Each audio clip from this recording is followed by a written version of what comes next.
Hello, everybody. Pop culture curator here. So good to see you. We are back on another Tuesday evening, and I hope everybody's doing well. Keep you warm. We are tonight. We're going to be covering the classic movie Westworld from 1973, starring Yul Brynner, James Brolin, and Richard Benjamin. Sci-fi thriller written and directed by Michael Crichton, the same guy who brought us Jurassic Park, which I'm sure is a little more well known. Everyone knows that. He wrote Jurassic Park later on in life after he wrote Westworld. So considering it's the same author, he can't sue himself for plagiarism. So yeah, even though the stories are very similar, but in my opinion, this is a theme. Even as a little kid, I thought, well, I'd rather have that than Disneyland. So if they had a theme park like they kind of hint at here, it's like, oh yeah, I'd pay for that. That sounds really cool. And with today's technology, you think we could do it? We will not be discussing the recent, I think it's HBO television series of Westworld, which lasted 2 or 3 seasons and was woke as hell. So that will be part of our discussion tonight. And I do not recommend that series at all. It was, I'm sure you can tell by my attitude, I didn't like it and it sucked. So yeah, we won't be wasting any airtime on that tonight. So we're gonna stick and talk mostly about the original movie, if that's okay. If you're a fan of that HBO series, that's totally fine. But it's just not my bag. You guys know mostly, without with very few exceptions, I'm usually a fan of originals. It's not easy to get a good remake, especially these days, and that was a perfect example of not getting a good remake, in my opinion. I just, you guys know me, I'm not a fan of woke, and that was crap. Sorry, just trying to say it nicely. But first of all, I'd like to say hello to my fellow panelists. Gorillas Random Thoughts. Hello, good to see you, and how are you? It's been a taxing day there. There, the long day at work there. I found out one of the one singer I used to had to listen to. I've been listening to since I was a wee little lad, barely out of diapers. Was Toby Keith. I'd heard it in He passing, passed and I'm sorry, but away. I don't know who he is, or I couldn't tell you one song. But I am sorry to hear for those fans that are out there. Yeah, oh yeah. Well, the one song that there's only like two songs that people would recognize, like could recognize right off the bat. His number one, his first hit was "Should Have Been a Cowboy."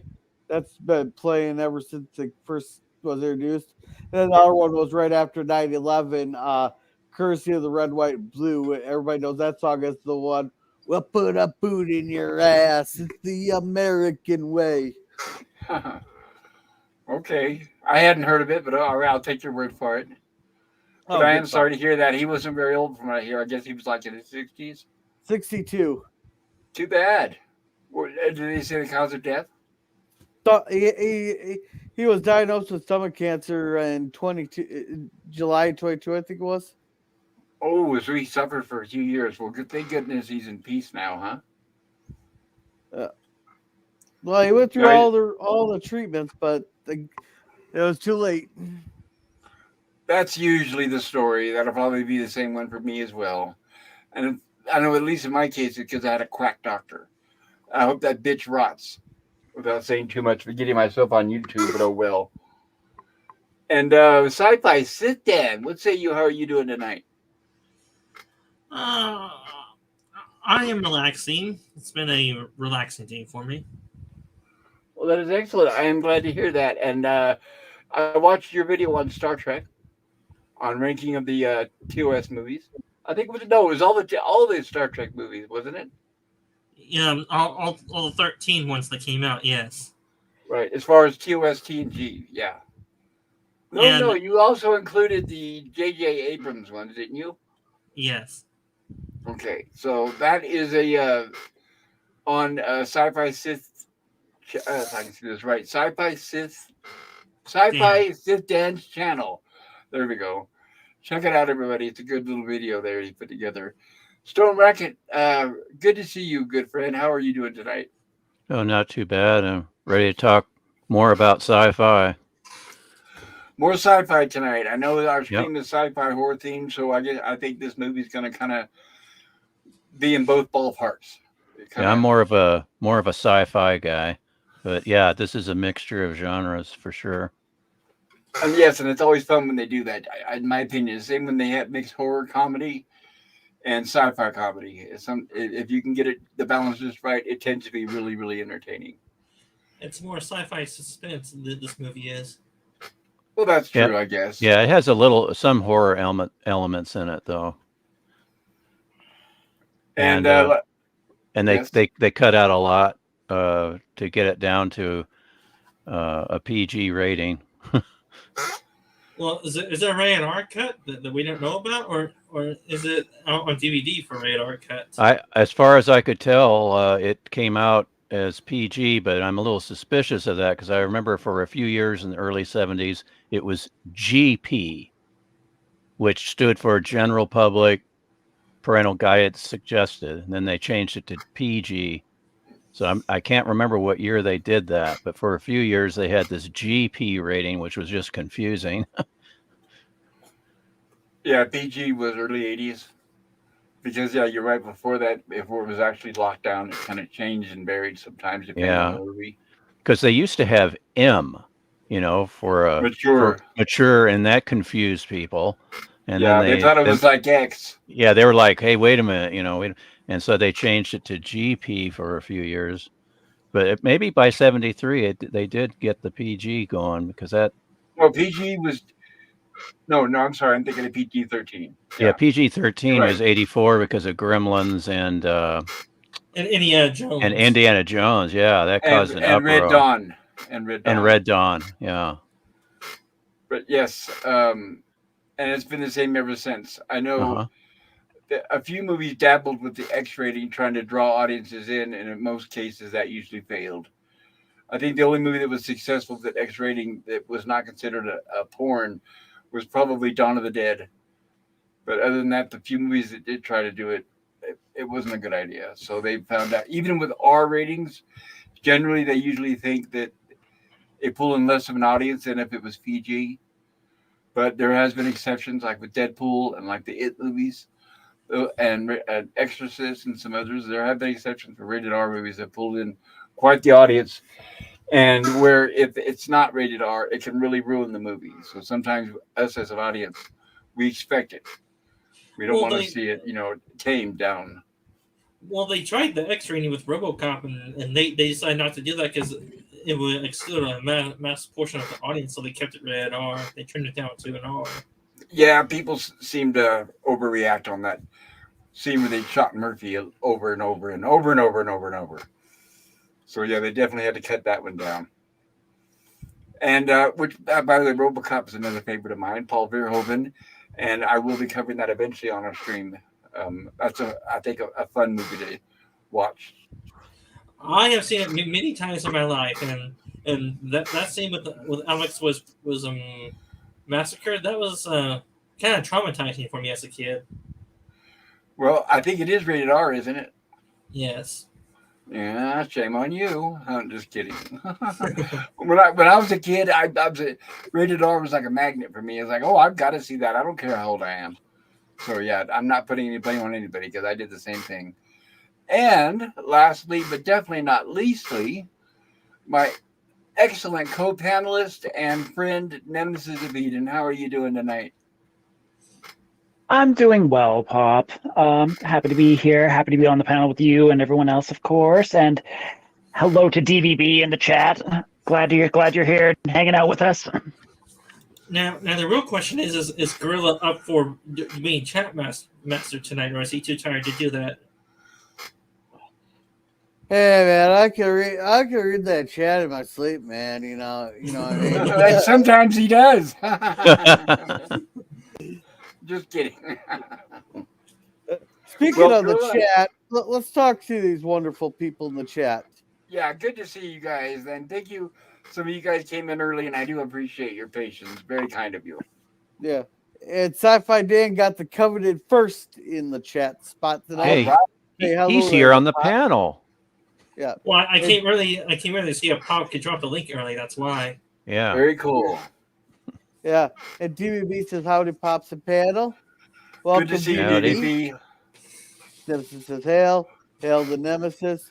The Nemesis says, rip Toby Keith. And DBB says, "Oh yeah, I remember that song, Gorilla. Yeah, a lot of people would do the Boot in Your Ass song by Toby Keith. He released it shortly after 9/11. Yes, he did. Well, that's one of those. Anybody who was a writer or a singer in that after 9/11, they wrote something there. Yeah, everybody was paying tribute back then. Yeah. So I haven't seen Westworld, but I just read the synopsis. It sounds like a cool movie. I highly recommend it. I hope that tonight is not full of spoilers for you. So please try to watch it when you get the chance. I will say the movie is a slow burn movie. It is. If that's too much of a spoiler. Yeah, and Nemesis says, I would like to read the book. It's probably better than the film. Most movies are. There. Well, if you want to blame anybody, like I said, Michael Crichton, the guy who wrote the book, is also the director of the movie. So blame the director and the writer. Yeah. Will do. So it says he is directed by Michael Crichton as a Jurassic Park Michael Crichton. Yep, that's the same guy. Oh, dang, it is. I gotta see this flick now. Yes, Yeah. Good to see you on the panel, Nemesis. Absolutely. And welcome, Herc. I didn't recognize your avatar there. I about said DVB again. I got a new avatar. Good to see you, Herc. Yeah, Herc I have 130. really been looking forward to this one. Yeah, it's a good movie. Same here. Glad you're here to join us. And hail Herc, hail Nemesis. Yul is the original Terminator. Yeah, I like that. Yeah. Well, Sure. yeah, and James Cameron even admitted that he modeled the Terminator after Yul Brynner's character. John Carpenter also modeled Michael Myers after the same character. So, yeah, there's a lot of influence there. Quite a bit of influence, yeah. Yeah. And Nemesis says, she sure is blam blam. Well, I get it pulled up. We got 2 left. And he says, go ahead and spoil away. I'll still watch Westworld after your stream, LOL. All right, just stay away from the TV series. Yeah, just watch the movie. That's a dedicated fan. There's a remake in 2016, though. That's the series I'm talking about that sucked. No. A movie. They remade the movie. Oh, they did? I didn't know about that one. Is it made for TV? I didn't remember the theaters. No, I seen it on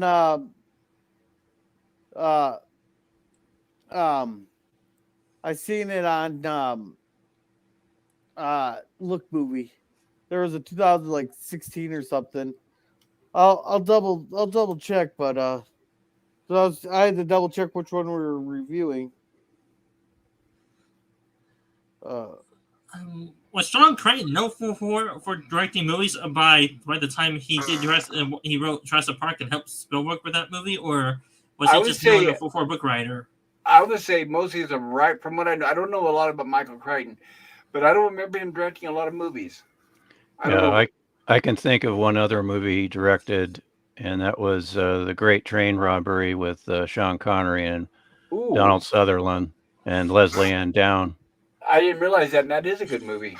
Yeah, it's based on his book, and he also directed it. So maybe that was part of his contract. You want, kind of like Sylvester Stallone did with Rocky. You want my book, then you're going to hire me as a director. Yeah, he did a really good job with that movie. It's one of my favorites from that was from '79, I believe.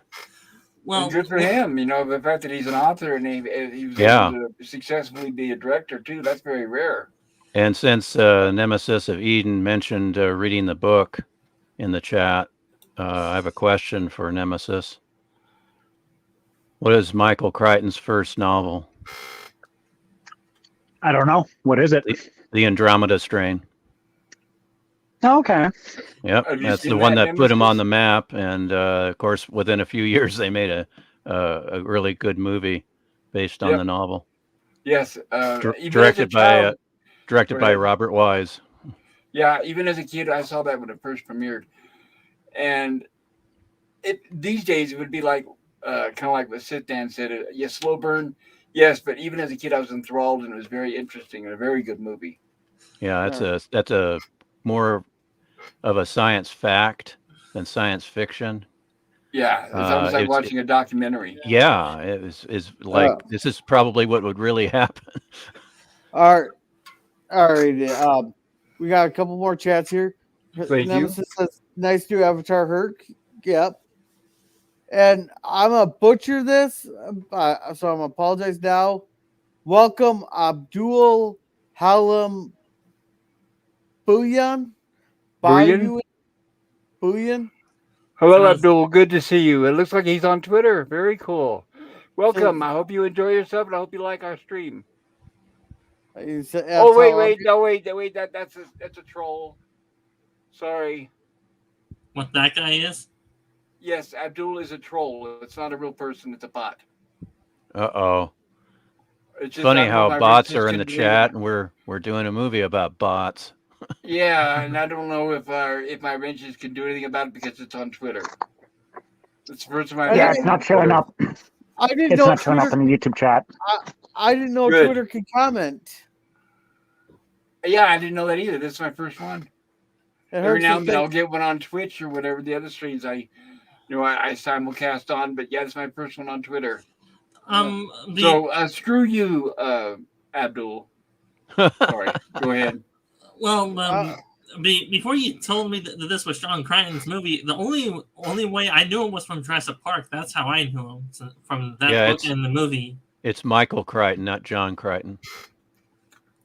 And close enough, I was. Right, and I'd say in the case of Jurassic Park, it was, I'm sure, a very wise decision for him to hand the reins over to Steven Spielberg. I don't think he could have topped Steven Spielberg. Very few people can, if any at all. Yeah, and Steven Spielberg was still on his game too. He was. Not anymore. I'd say Steven Spielberg hasn't made a good movie since. I don't know if I can give you a title because it's been so long, but I'm guessing at least 10 to 15 years. Yeah, at least. So I did like Catch Me If You Can. That was pretty good. So since War of the Worlds, then I didn't even like that one. I thought that sucked because I'm a big fan of the book and the original story. It didn't help that I really disliked Tom Cruise, but I don't like the idea of the little girl that is the secret to everything. Whose course going to come out safe. I had so many issues with that movie. That's a different stream. His son was so annoying. And the daughter. In fact, I would say it was a drinking game on who was the most annoying. Every time you get annoyed by one of the kids, everybody take a swig, and we'll all be drunk in 5 minutes.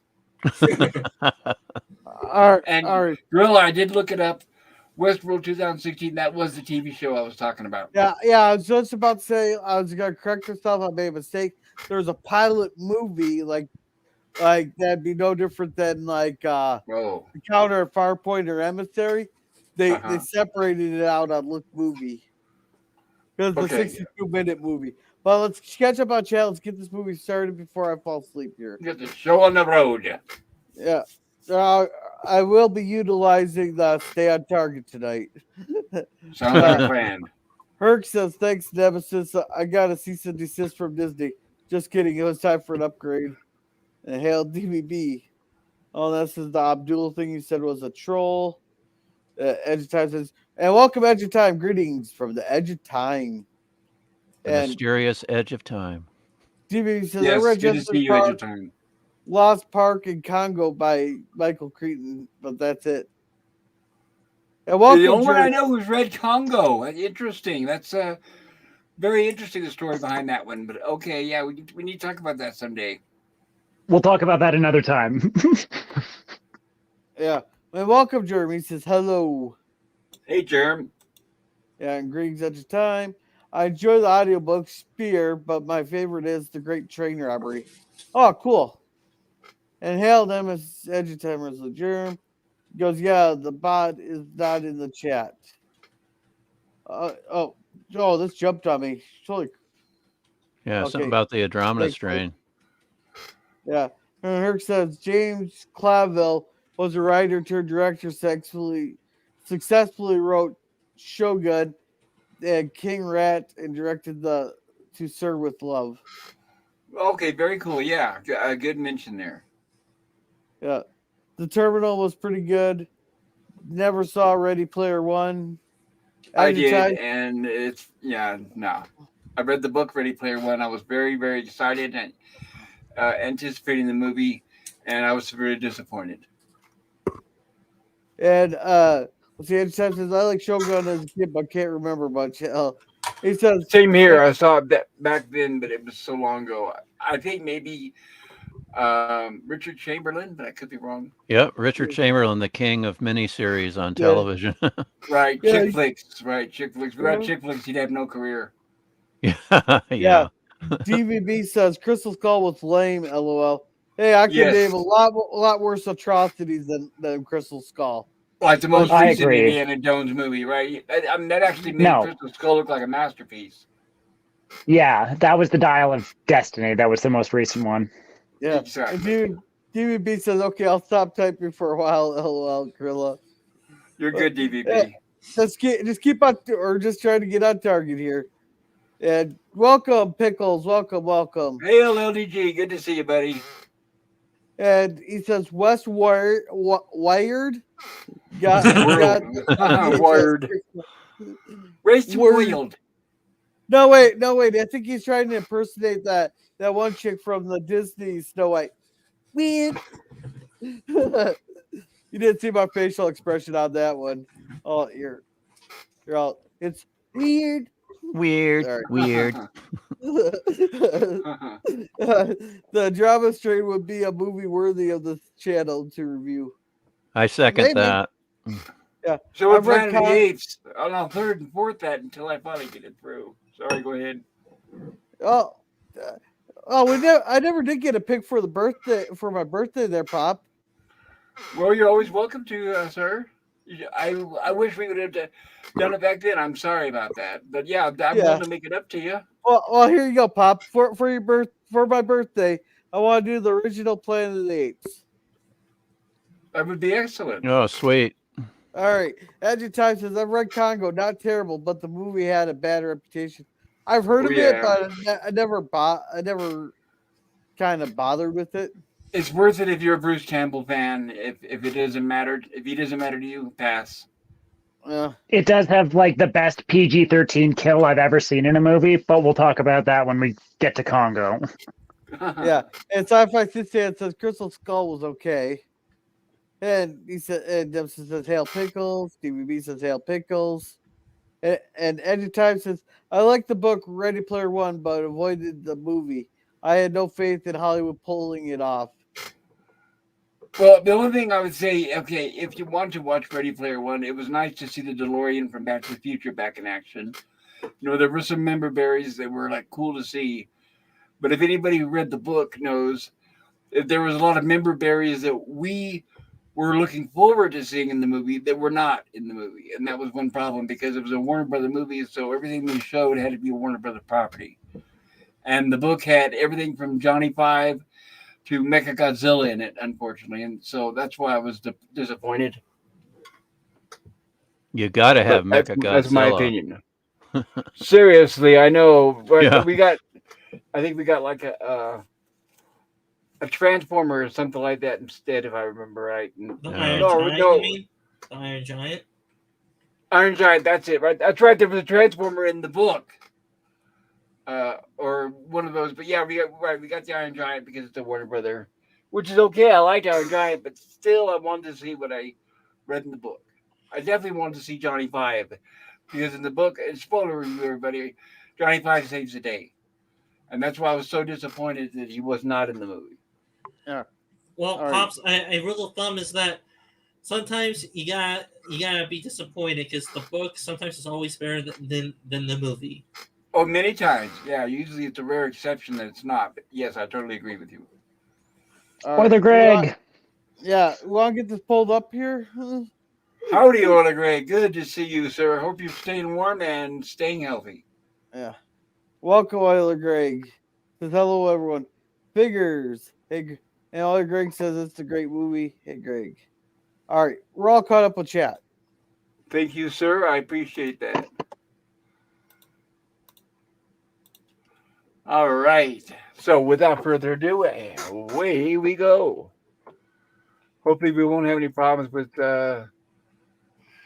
subtitles or play, or is my player going to start off screwed up? And of course, the very first thing it does is lag. And I was even testing it out earlier. Do Bear with me, guys. Do you have the subtitles on? Yes. Just Yes, making sure you do. I even double checked everything right before the stream started. Give me just a second. I'm going to restart my video player. I don't know if that's going to help, but I figure why not? Oh, can't hurt. Definitely cannot hurt. All right, turn on subtitles, which I'm doing now. And Nemesis says Hail OG. And Gorilla Greg says Hail Nemesis.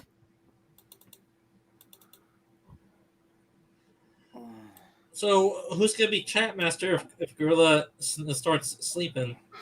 Well, I may have to ask for a little bit of help from my fellow panelists. Because That's I know fine. by then my voice, I don't know how well it'll be holding up, but I will do my best, as I say. I got your back, buddy. Oh, come on. Thank I you, haven't sir. been that bad lately, have I? Oh, hell no. No. Nobody, no, it's second to none. Nobody's like the chat master. Just saying, Gorilla, you do sound pretty tired. If you fall asleep, we need a backup just in case. I got it. The first subtitle, chattering. Chitter, murmur. Yeah.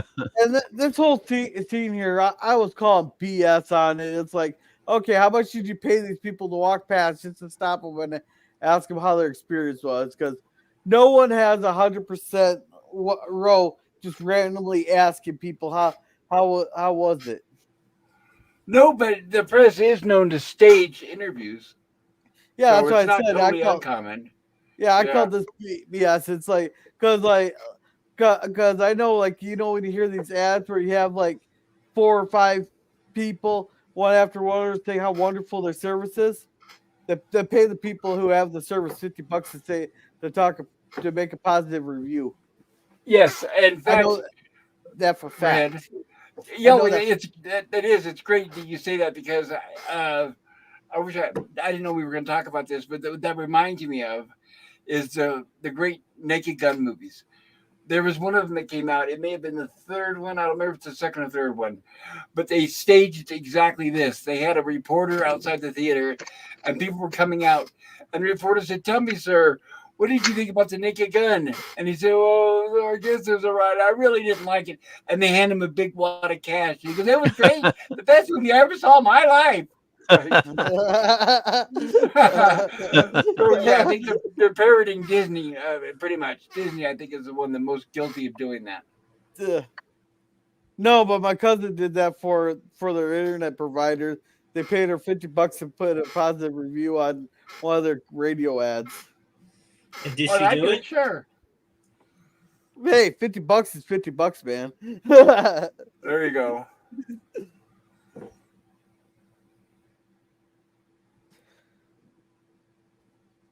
Oh, the 70s polyester. Yeah. And that orange. I mean, it's almost like they're Burger King.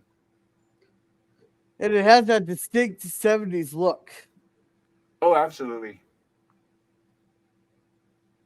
It's kind of funny. This shows how much everything's changed over the years. Like, you can look at 50s, 60s, 70s, 80s. You can all tell everything's from a distinct decade. And I've even talked from movies, even to the stuff that was made and everything. Everything that once you got to like the 90s and especially the 2000s, everything just came like universal bland. The same thing you can't even tell which was early 2000s to now. It's like everything just looks the same. Yeah, what's interesting too is usually the giveaways are fashion, the clothing, the color, stock of the film. You can tell right now if I look at this is the 70s because it's almost desaturated with color. Like, this is what I've talked about and brought up when we covered like Lost in Space and Star Trek. They're so deep and rich in color with film stock, but then, like I've said before, when they get to the 70s, they use that one strip Technicolor method, so it doesn't quite have the color doesn't pop out like it does in the 1960s. Yeah. Well, I can tell it's. Oh, sorry. Go ahead. I was just gonna say I could tell it's the 70s just by the glasses. Well, with glasses too. But what I wanted to say was one thing that has always stood the test of time, and that is, with very few exceptions, men haircuts have stayed pretty much the same. The sideburns have changed, like these big wide Elvis sideburns here. You could tell also give it away that it's the 70s. But men, their haircuts generally stay the same throughout the decades. But women, dead giveaway. They come out with the most outlandish haircuts that are always, let's say, a time capsule of the time. I'll put it that way.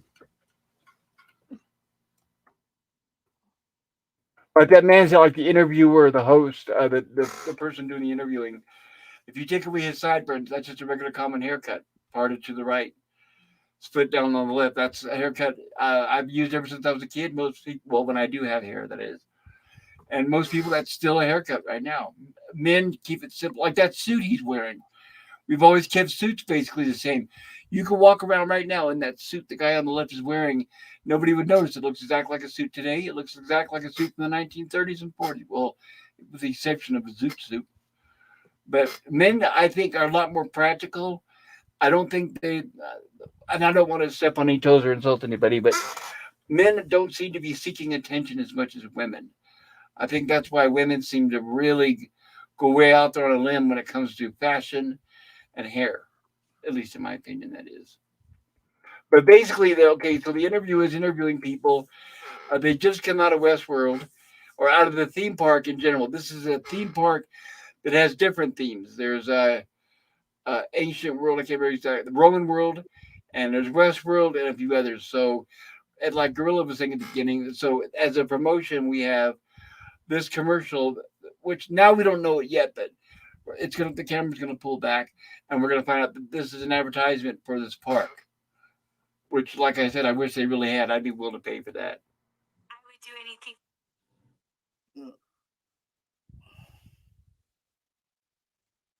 All right. And of course, to get the whole audience, the whole group, yes, they all agree. Contact us today or see your travel agent. Delos. Notice how the commercial, and even the outline of the commercial is the same, for example, as the one we saw in Total Recall. That format is still popular, and they still use it today.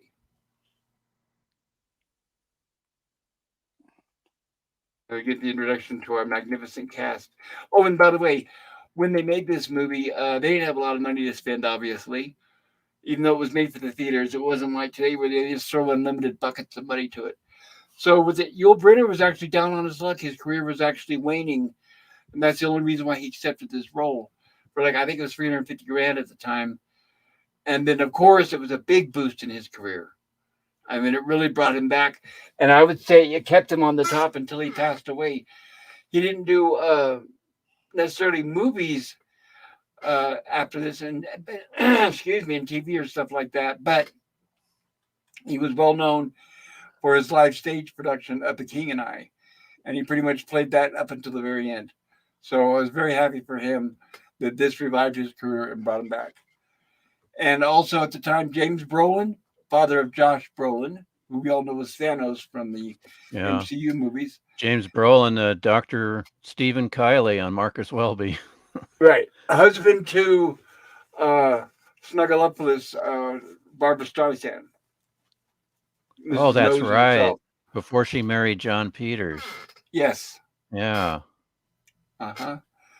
And so we had James Brolin, and then we get Richard Benjamin. Of course, Richard also showed there for a moment. Richard Benjamin, in my opinion, hit and miss. I mean, leading actor a few times. I liked him in I brought up his movie on the last stream, Love at First Bite. He was good in some of the comedies that he made. He was good in Scavenger Hunt. But he also made a few like this here, a serious movie. So he was able to bounce back and forth. So, Pop, have you seen The Last of Sheila? I don't think so. Is that with Richard Benjamin? Yeah, it has Richard Benjamin, James Mason, Raquel Welch, Diane Cannon, James Coburn, Ian McShane. Sounds like a good cast. Yeah, it was written by Stephen Sondheim, and Anthony Perkins, and it's a mystery. Ah, It's a mystery movie, and it came out. I think it was 74, and it's a really good movie. But Richard Benjamin's in that, and he's pretty decent in that movie too. very cool. And you said Anthony Perkins helped with the writing? Yeah, Anthony Perkins and Stephen Sondheim would have these mystery games, and they were really into gaming in general, and they were kind of bugged about why don't you write this as a movie, and so they did, and I think it was I'm trying to think, was it Hal Ashby that directed it? Could be. He was quite a popular director at the Yeah, time. I was trying to think who directed it because I know they didn't direct it, but they wrote the screenplay, and it's a rather clever movie. Can you send And the title to me on Twitter? yeah, I will do Appreciate that. it. Thank you. And I'm going to look for it because, and I take your word for it. I know you have good taste, and And it sounds interesting already. yeah, and Warner Archive, a decent, probably the best Blu-ray label as far as restored movies. They have a version of Last of Sheila on Blu-ray. Very cool. Hmm. Yeah, when you brought up the title, the first thing I thought about was Come Back Little Sheba. Yeah. But no, we're definitely talking about two different movies. Hey, welcome, Jim. Hello, Jim. Good to see you. Hope you're doing well, sir. Or shall I say Commodore? Or shall I say Captain? I think your rank has been changing a little bit there lately. I think we may have a spy in our midst, gentlemen. Just kidding. Obviously, 70s. Look at that. They've got like 6 feet apart with their chairs. We'll never see that. I don't care how rich we are, how luxurious our airplanes are. We'll never see that much leg room. Well, you see that's a private jet. I know, but Not a even private commercial jets jet. don't have that much room. I've seen some private jets that have that much room. Yeah, in fact, what this is, it's supposed to be the shuttle for the amusement park.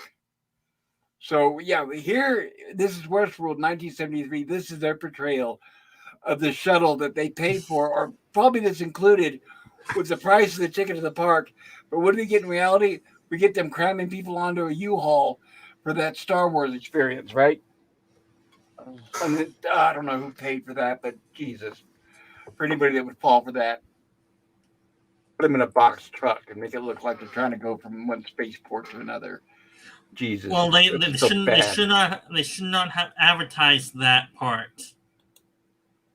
Well, yeah, if they knew the word's going to get out, you know how the internet's the internet. I mean, that thing had a bad reputation even before it ended. I mean, even before it opened, Disney was they screw up everything. Disney is not what it used to be. It used to be a family Oh, yeah. company. Now it's not. Correct. But I'm sure, and I'll make this quick, and I know it's off topic, but you guys heard about Nelson Peltz and Elon Musk teaming up, right? So we could see a Yes. big major change in Disney coming soon. Hopefully, we can all cross our fingers. It depends Get how rid much. of the- It depends how much they will buy out Disney. Well, Elon Musk alone has enough money. So, yeah, so that's not a problem. All they have to do is buy enough to have controlling stock and then get rid of those losers and hang them out to dry. Either that or put them on a tight leash. No, then you get rid of them altogether. What they need to do is clear out the entire company, everything from the top to the bottom. Because right now they're all activists, and they've got to get anybody who's even close to being an activist, they've got to get rid of. And of course, Hey, that phone starts going off. Apologize, hey, guys. I Pop. have to leave. Yes, sir. Oh, sorry, I didn't mean to interrupt. No, I'll say it real quick. I usually put my phones in airplane mode, but unfortunately, I had to leave it on tonight because I've got a ride coming to pick me up in the morning for a doctor's appointment, and I've got to be able to answer the phone when they call to arrange it. So I Yeah. apologize for any interference, guys. No problem. Yeah, I just double checked. The Last of Sheila also came out in 73, and it was Oh. directed by Herbert Ross. All right, thank you. Yes, I'm definitely going to check that And one again, out. it was written by Stephen Sondheim and Anthony Perkins. And Anthony Perkins, for those that are not familiar, that's Norman Bates from the Psycho movies. Yeah.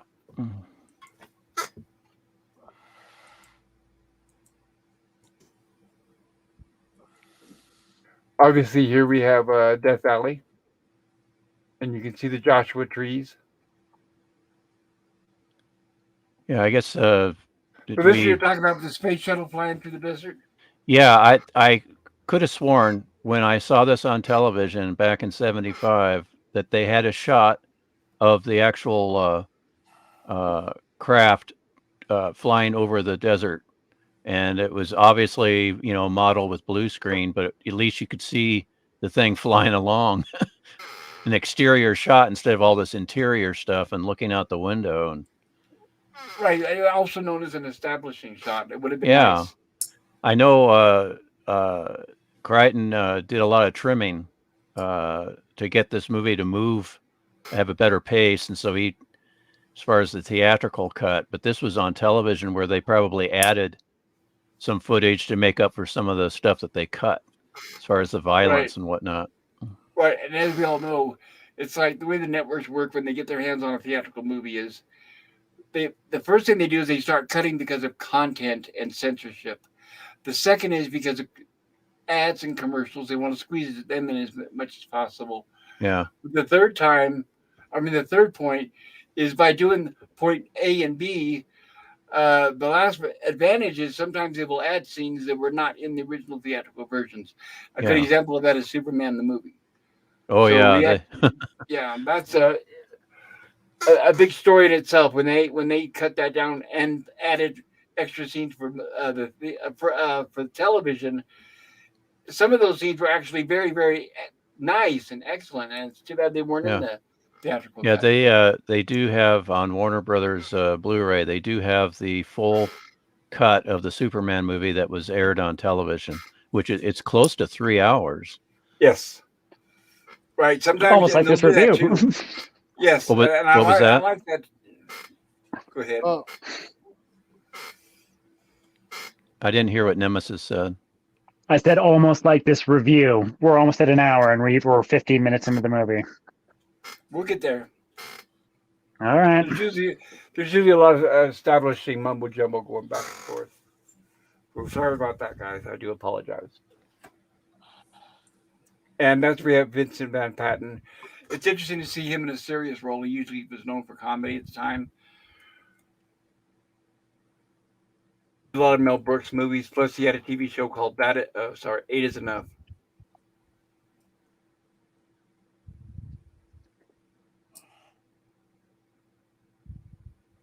Now we get a look at an example of our different theme parks.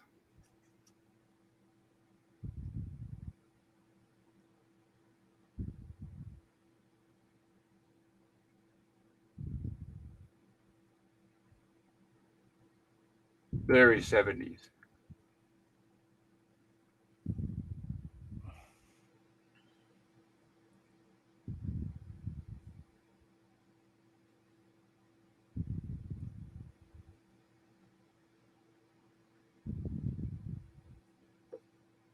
And there's that polyester that really pops. And I remember when that stuff was hot. Sticks to you.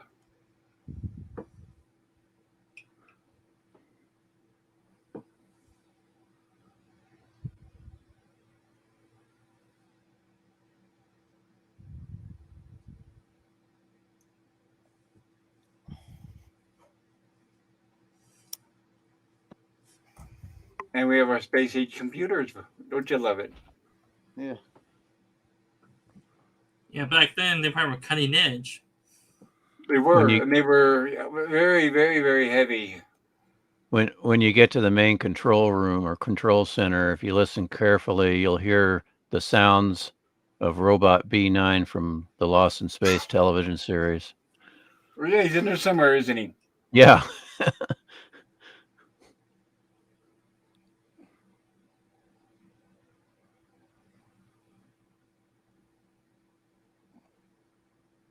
And this is another movie that's an example of the lost art of actually having character actors that look like they fit the role. Like I've said before, that's a dying breed, and we don't see that anymore. Like that old man there, he looks like somebody right out of the 1800s, and I love it. The casting is just magnificent. Yeah, Except the for one, his hands. yeah. I was just about to say that. The one thing they keep emphasizing about the hands is like, oh, so they can get the eyes, the nose, and the mouth perfect, and the ears, but they can't get the hands right. Let alone other things. Like, yeah, it's a very bizarre premise. Well, what's interesting is what they're generally saying, and I like this because it's actually a hint towards what is actually happening now, and that is, according to them, is they're able to reproduce the human body in every uh, factor, every point, 100% perfect, except for one flaw. They're not able to quite get it right, and according to the plot of this movie, that is the hands. But what's interesting in real life, it's the same way. When we watch a movie and they show CGI people, CGI movie, they're able to reproduce it on every level almost except for the eyes. So in reality, it turned out to be the eyes.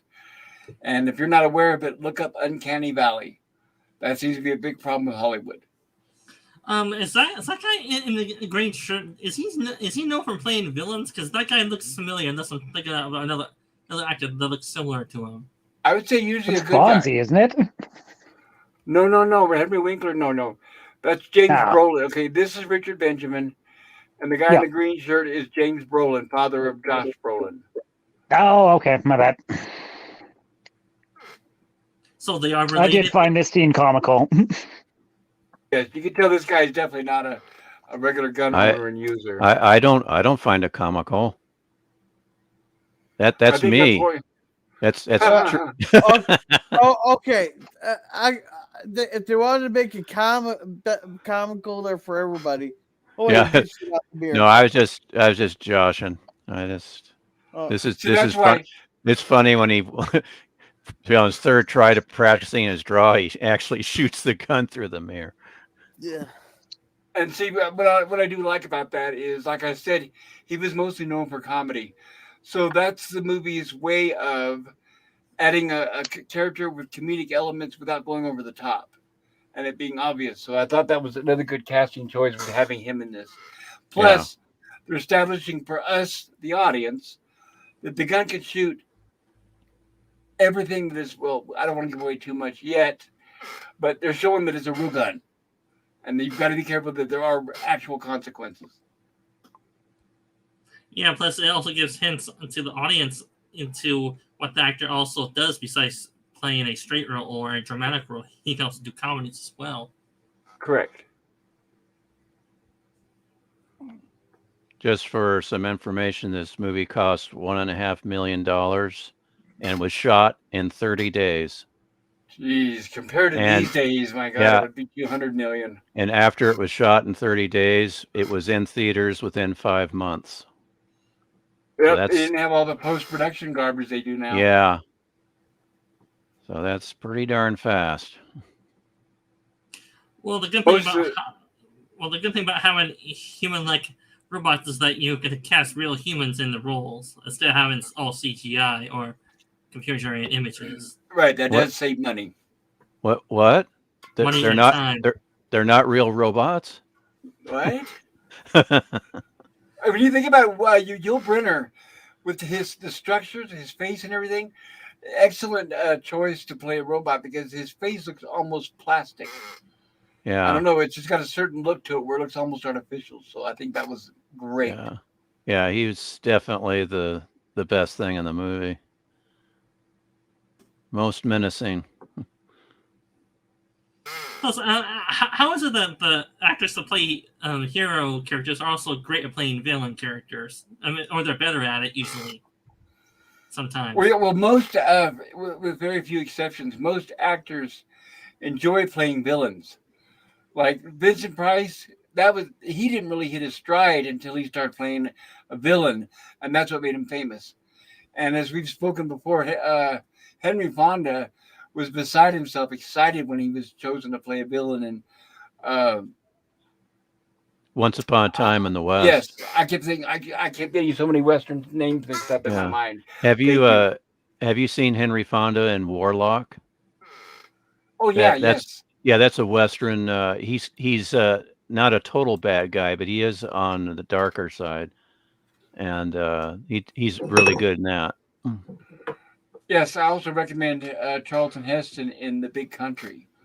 It's Oh very yeah, rare you get him as a bad guy too. yeah. That's an excellent movie. It's Kino Lorber has that on Blu-ray. It's just looks gorgeous. It's just beautifully restored. Right. Everybody talks about. And I'll make this fast. Everybody talks about the great fight scene from They Live, and you know how it goes on for like 15, 20 minutes, whatever. I recommend the fight scene from The Big Country Yeah, it was between Charlton Charl- Heston and Gregory Peck. and Gregory Peck. Yeah, Yep. I mean, it goes on and on and on. Yeah. And those are two big actors and two big characters that are larger than life. So it's a great scene. most And, definitely. Tell me, why do you think it's more fun and easier to play a villain than it is to play a hero? Because to play a villain, you're less restrained in your role or to the rules that the hero plays by, or what? Yes, and the audiences tend to love and hate bad guys. But it depends on how they're portrayed. You can have a bad guy, like I've mentioned, like with Vincent Price. I'll give you Vincent Price is a good example, where he's a mustache, kind of like a mustache-twirly villain, but audiences love him. They'll giggle as he does his bad stuff. But if you go, I mean, over into the really, really dark area of being a bad guy, and I'll give a good example, and that's Andrew Robinson from Dirty Harry. He did it so convincingly that he had trouble finding an acting job afterwards because people thought that he was stereotyped whenever he went to try out for a movie, and people on the streets would spit at him and call him names and everything. And yeah, Andrew Robinson is a nice guy. I mean, he went on to do Star Trek and Hellraiser and a few other things, but he was so convincing as a killer that it damaged his career for a while afterwards, and he had to convince people that he wasn't like that. Yeah, and Generally speaking, it's the nicer you are, the easier it is to play the villain, because it gives you a chance, like you said, Sithan, to be unrestrained, unreleased, to let that darkness out that's inside of you in a non-destructive way. And usually when you meet people who play like awful, terrible villains, they're usually the nicest people in real life. Right, like Yeah, Vincent Price, excellent, humble, very warm, kind, and caring man, and you would never know it by watching his movies. yeah, and who's the actor that played the hero and I mean the villain and the good, the bad, and the ugly? I can't remember his name. The hero was Clint Eastwood. Lee Van Cleef. Oh yeah, that guy. Or he played the villain. Yeah, he played Lee Van Cleef. Angel Eyes. he played the Right. bad, and then Right. the ugly Eli is Eli Wallach. Wallach. Yeah. Yeah. Well, that guy was also typecast to play a villain usually, wasn't he? Lots of times. There was a few exceptions, but yes, Eli Wallach played the villain a lot. And that was obviously, remember now, he was playing a Mexican, and that's unheard of and unallowed now, totally taboo. Yeah, he was Yeah, but- also the bad guy in the Magnificent Seven. Yeah, but sometimes actors are typecast to play villains because they're good at playing villains too. That's why. He was also a third-degree black belt trained by Bruce Lee. Oh, Eli was? No, Lee Van Cleef. Lee Van Cleef, yes. Yeah, Thank you. okay. Yeah, I was talking about Eli Wallach there when I mentioned Oh, okay. Magnificent Seven. And he was also in the last segment of How the West Was Won. He's also a villain in that. And he lived a long, fruitful life. I mean, he passed away, if I remember, like in his 90s or something like that. He lived a Late long, 90s, long time. I think it was late 90s. He was like 98 Yes. or 99, somewhere around there. Yes, and now we get our introduction to our villain, played by the magnificent Yul Brynner. And he's another one from old Hollywood that unfortunately was a chain smoker, so he didn't live quite as long as he could have. And Pop, what was his last movie? Movie. Yeah, yeah. It was the sequel to Not this sure. movie. It was the sequel to this movie. Future World? Future World, yeah. Oh, Okay, I was going to bring that up. Go ahead, Gorilla. I was gonna say I thought the sequel to this was Westworld, the Battle of the Class Action Lawsuits. And everybody, for how good this movie is, how bad Future World is. Yeah, So Future yes, World there's a came out in sequel. Oh, sorry. Go ahead. I was just gonna say, so if you like this movie, that doesn't necessarily mean run out and see Future World because it's a bad movie, at least in my opinion. Sorry, Yeah, go ahead. unfortunately, I went to see it. It was released in '76, and that's probably why they aired Westworld in '75 on network television. Because Oh Future yeah, World no came out the promote. following summer, and it was like, what a disappointment! It's a waste of money. I know. I saw it at the theaters too. I was very excited, and I'll just put it that way. It was like, Mike, you're hoping, you're staring at your watch, and you're saying to yourself, "What were they thinking?" Yeah. I gotta say that the actor that plays the guy in the black shirt pulls off the menacing lore or aura of his character pretty damn Yeah. well. All right. Absolutely, All he right. does. All right. Speaking of this movie, though, go figure. This guy was pretty much a norm there because Oops, hold he on. said There's my phone call. Be right back. Sorry, guys. all right. No worries, buddy. While we're waiting there, Euler Greg says, I think of this movie as an end of the traditional Western era and the first great science fiction Western hybrid. Okay, that's interesting there. I would say the movie Unforgiven by Clint Eastwood was the beginning of the end for westerns, or was it long before then since they started to die out? Oh yeah, it was long before then. Basically it was just Clint Eastwood that was making westerns. Yeah. So then Jim said hello there. And Euler Greg says opening sequence is a classic, and it seems to remember seeing the outside of the vehicle as well. A Yeah. hovercraft or something similar, I Yeah, think. it was that shuttle, and I remember seeing it as well, Euler Greg. Yeah, and that was its network premiere, where they had that extra footage apparently that was cut out. Okay. Then Euler Greg says, I bet we will have a virtual reality Westworld in the near future. That'll be incredibly realistic. Euler Greg, they just began human testing on the metaverse there. They actually just plugged their first human into it. So give it 3 months so that No, they it's have gonna. time to pay off all the officials they need to pay to bribe and that to say that totally safe and reliable and all that. So It's gonna take out most 50 years to do all that at most. they're already doing it. Yeah, they're already doing it. Yeah, all that. I'll give them 3 months and they'll have everybody paid off that they need to pay off to say it's safe and reliable. Yeah, but the question is, can the technology keep up with it, or can the technology advance enough to make it more realistic? Though, can it? It takes already time. is. It takes time to develop the technology to make it more realistic. Well, whatever it is, I want to be able to fight Yul Brynner gunslinger. Yeah. Yeah, I dare him to say to me that maybe I need my mama.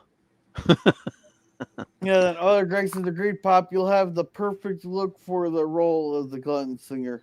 No, but yeah, but with the metaverse there, you could probably already do this, you know. Yeah, I bet you, and they already got the AI writing its own code, so this crap's advancing way faster than what we can regulate and what we can understand. And predict, it seems.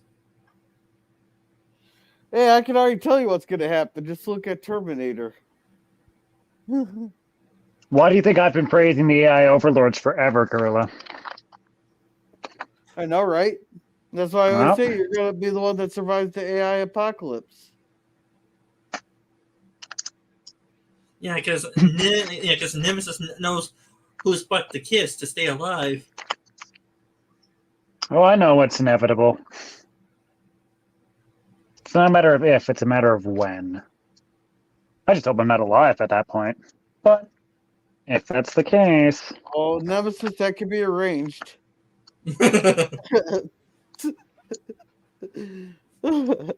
That's a joke, people. That's a joke. Hey, Scurvy. How's it Lemon going? pie. Hey, Scurvy. How you doing, Lemon? Good to see you, buddy. Who's shuffling cards? He got you, Nemesis. He got you. Oh, Yep, that would be me. Yeah. Oiler Greg says, I, for one, welcome our AI overlords. I thought Euler Greg was into giant spiders. Well, if the AI makes convincing humanoid female robots and some good-looking computer or lady programs, I would welcome them. You mean as good looking as Daphne in this movie? Daphne is a good-looking girl. Yeah, yeah. Very nice. But indeed. Right, and therein lies a well, I don't know how far we want to get into that, but like if they can't make the hands right, but they do have sex robots, how's that work? Yeah, I don't know. Well, extensive study. Oh, well, you got lots of trial and error. we need an extended research grant for this one, boys. Yeah. And the guys would love to oblige to give an extension. The scientists and technicians will be hogging all that research time. Hey, a lot. Hey, they had extensive testing budget too. See, can we advance the slides here at all, or is that just? No, we're waiting for Pop. Okay, Yeah, Pop. Okay, gotcha. I can't do anything. That's no problem. Gorilla's a chat master, but and do we got any more of those, Gorilla? Yeah, we got a few more. Nemesis, cheers. Good to see you, Nemesis Pop Grill, Stone Racket, and Sit Dan. Hello. Hey, Good to see you, Lemon Pie Scurvy. and Euler Greg. Yeah. And Euler Greg says, OG is flexible in these matters. Yeah. And Euler Greg has, hey, Scurvy, don't get caught in the squeeze. I mean, I didn't want to lose the draw on a Westworld stream. So they actually made a sequel to this?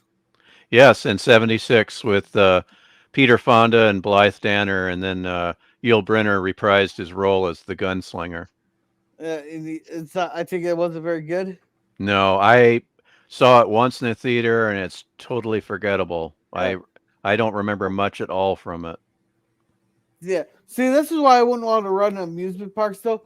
But I seriously think a better sequel probably would have been Westworld, the Battle of the Courts and Class Actions. Yeah, an intense court drama. Yeah. You know how cool that'd probably be, because we don't see the aftermath. We only see what happens. We don't see the aftermath ever afterwards. Yeah, I mean Richard Benjamin, he's the sole survivor apparently. Is he though? I don't. No. Yeah. Well, as far as we know, I don't think any. There we go. The human sheriff survived. The human sheriff survived, didn't he? Yeah. What was that now? The human sheriff survived, didn't he, or not? Yeah. Oh, the Dick Van Patten character. Yeah, the guy that became the human sheriff towards the end. Oh, yeah. I don't know. I don't think that was resolved. All right.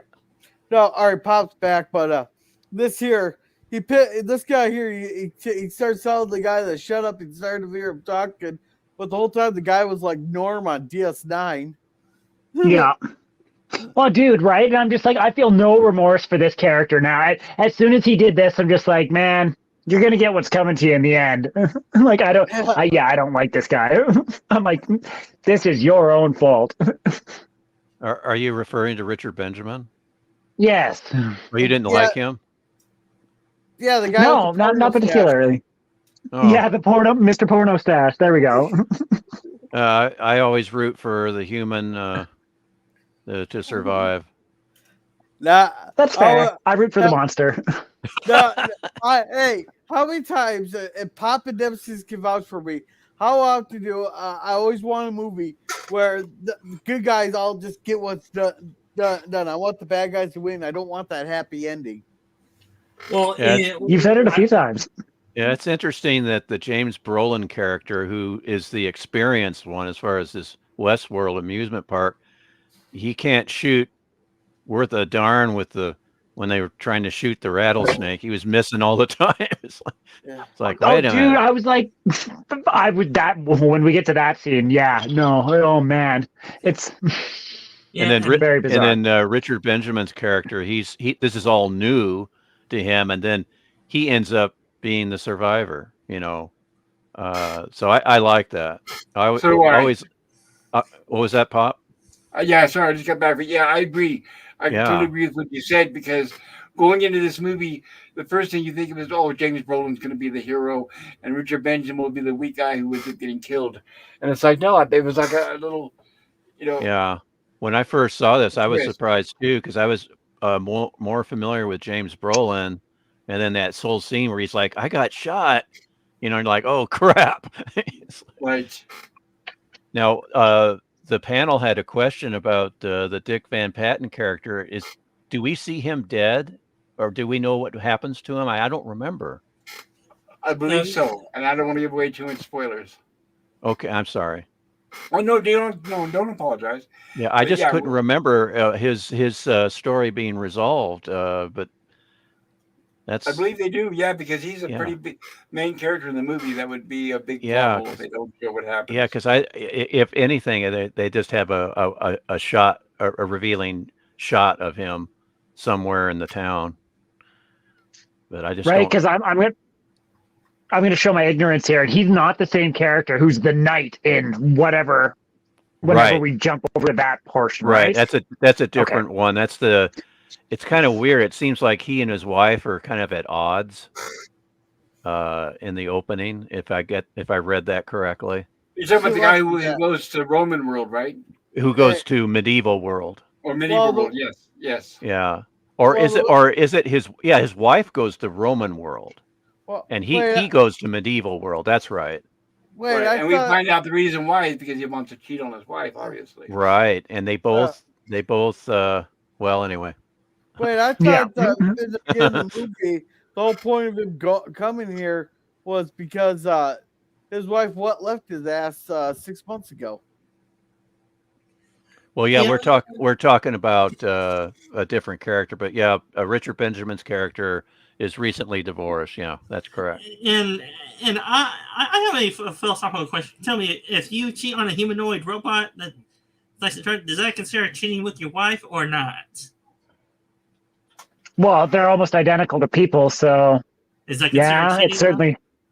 Well, I'm it's sure certainly probably more. Right. And I have a feeling, without a doubt, 100% of all wives would say, yes, it's cheating. The men probably say, that's not cheating. Come on. Wives, probably yes. Yeah, whatever it is, darn creepy. Right. And here we are, modern day, and people are marrying sex dolls. So it's like, yeah, you never know what to expect, right? Hey, well, Pop, that's been going on for at least 100 years, because there's some woman who there's been people marrying their dogs and then leaving all their Oh, stuff to yeah. their dogs in that wills. There's some person who's actually married to the Eiffel Tower in France. Never big enough, I guess, huh? Oh dear me. Oh, that's one of those. I guess if you go in on it, there it's hello. Oh, So wait, here's where they established. So this is a little bit of exposition for the audience. And this is kind of like, I didn't want to give away earlier, but when Dick Van Patten character shot the mirror. So this is where they established that you can shoot anything around except for a person. So that's what James Brolin describes, is the fact that they're sensitive to body heat. Sorry, go ahead, guys. Yeah. So basically, the robot repair shop / hospital here. Yes. Yeah, look at those. they established those sensors on the gun. You can't shoot a human being, so how does Yul Brynner, the gunslinger, shoot anybody? Well, It's that's not- because everything gets that's because that's part of the malfunction. Yeah, but that's the robots. What about the sensors on the gun? That's kind of like, oh, that's convenient. Those went hair wire too. Well, Well, everything maybe They've it's lost control of it- everything. it's because it's all Everything centralized. is out of It's control. it's all Or- centralized. It's all or centralized to one computer. well, or there's always a possibility since the robot goes haywire and forgets its programming, it probably switches out its gun for another one. Maybe there's some real ones. Yeah, But that's I guess the only not. that's the only thing that bothered me as far as the plotting of the movie, but that's okay. We are in medieval world. Yeah, this is where Daphne is. I really like Daphne. Oh, there she is. I definitely would not mind a robot like that. It'd be incredible to see what kind of food they would have. I'm sure the spread would be immense. Yeah, that'd be great. And that's the guy we were talking about, Gorilla, that was there to cheat on his wife, pretty much. Yeah. Okay. Yeah, his wife goes to Roman world while he goes to medieval world. Tell me, do you think most of those people at the medieval table, do you think they're mostly humans, or do you think they're a mixture of robots? Because if that scene shows robots eating and drinking, but later in the movie it shows that the girl can't drink water without short circuiting, That's a good point. unless she's an older model that short circuits. Maybe she wasn't prepared for that type of interaction. Yeah. Hey, PvP. Hey, PvP. Hey guys. Welcome. Hi, Good to see you, PvP. PvP.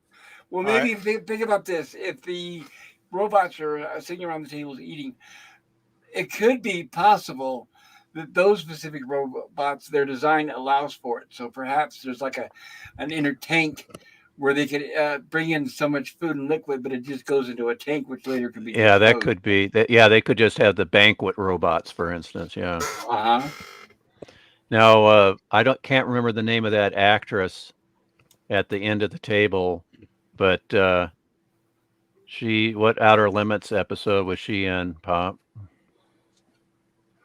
Oh, that is a good question. I'm not sure. Yeah, she's the one that David McCallum in The Six Finger gives a heart attack to. Do you know the actress's name? I don't know, but she's Yes. the one that holds Cary Grant's character at gunpoint for just a little bit in towards the end of North by Northwest. She's the When you said- housekeeper. Well, yeah, when you said Twilight Zone, you didn't mean Outer Limits by chance. I said Outer Limits. I thought The Six Finger you with did say David Outer McCallum. Limits. Okay. Oh, I You're thought right, I sorry. did. My mind. You did, I'm sure. It's my mind. I'm sorry. I Okay, yeah. In apologize. the Outer Limits episode, The Six Finger, she's the Yes. one that sees McCallum's character as he's transforming, and she's frightened, and he tells her not to go, but then she drops dead of a heart attack, and it's because he caused it.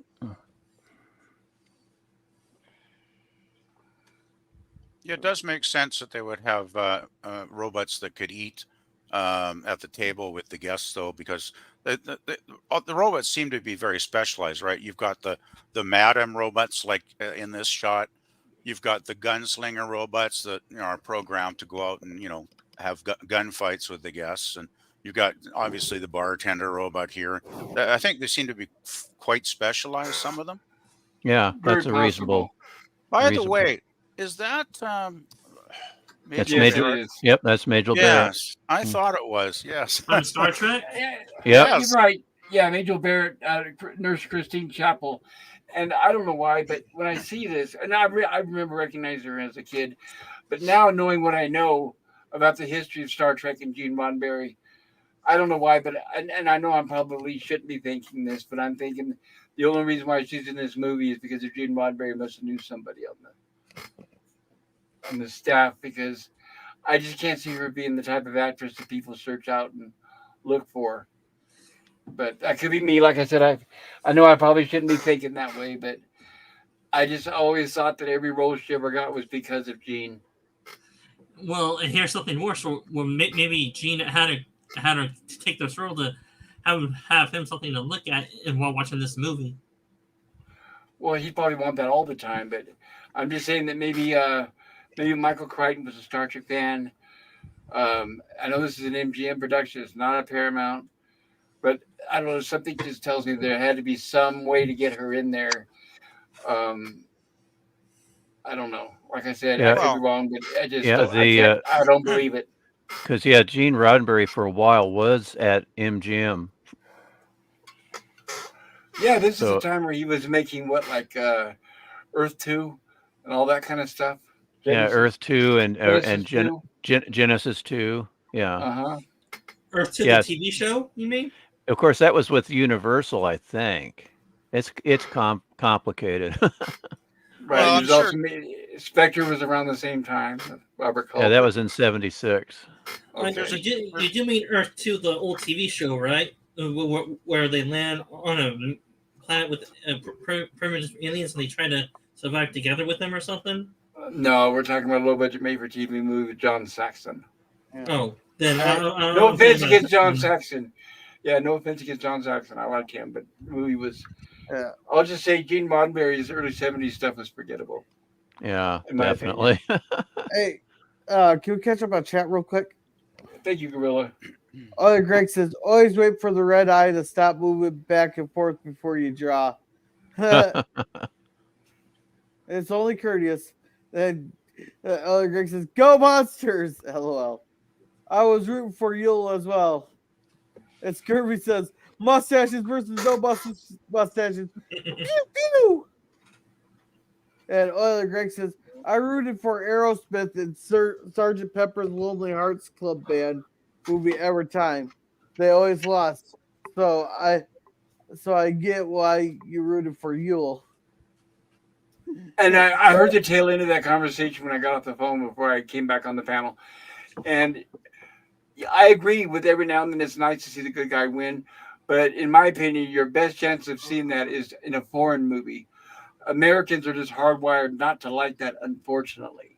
So it's very rare in an American-made production that you'll get that. But I've seen plenty of foreign movies where it happens all the time because they're not afraid to break the rules.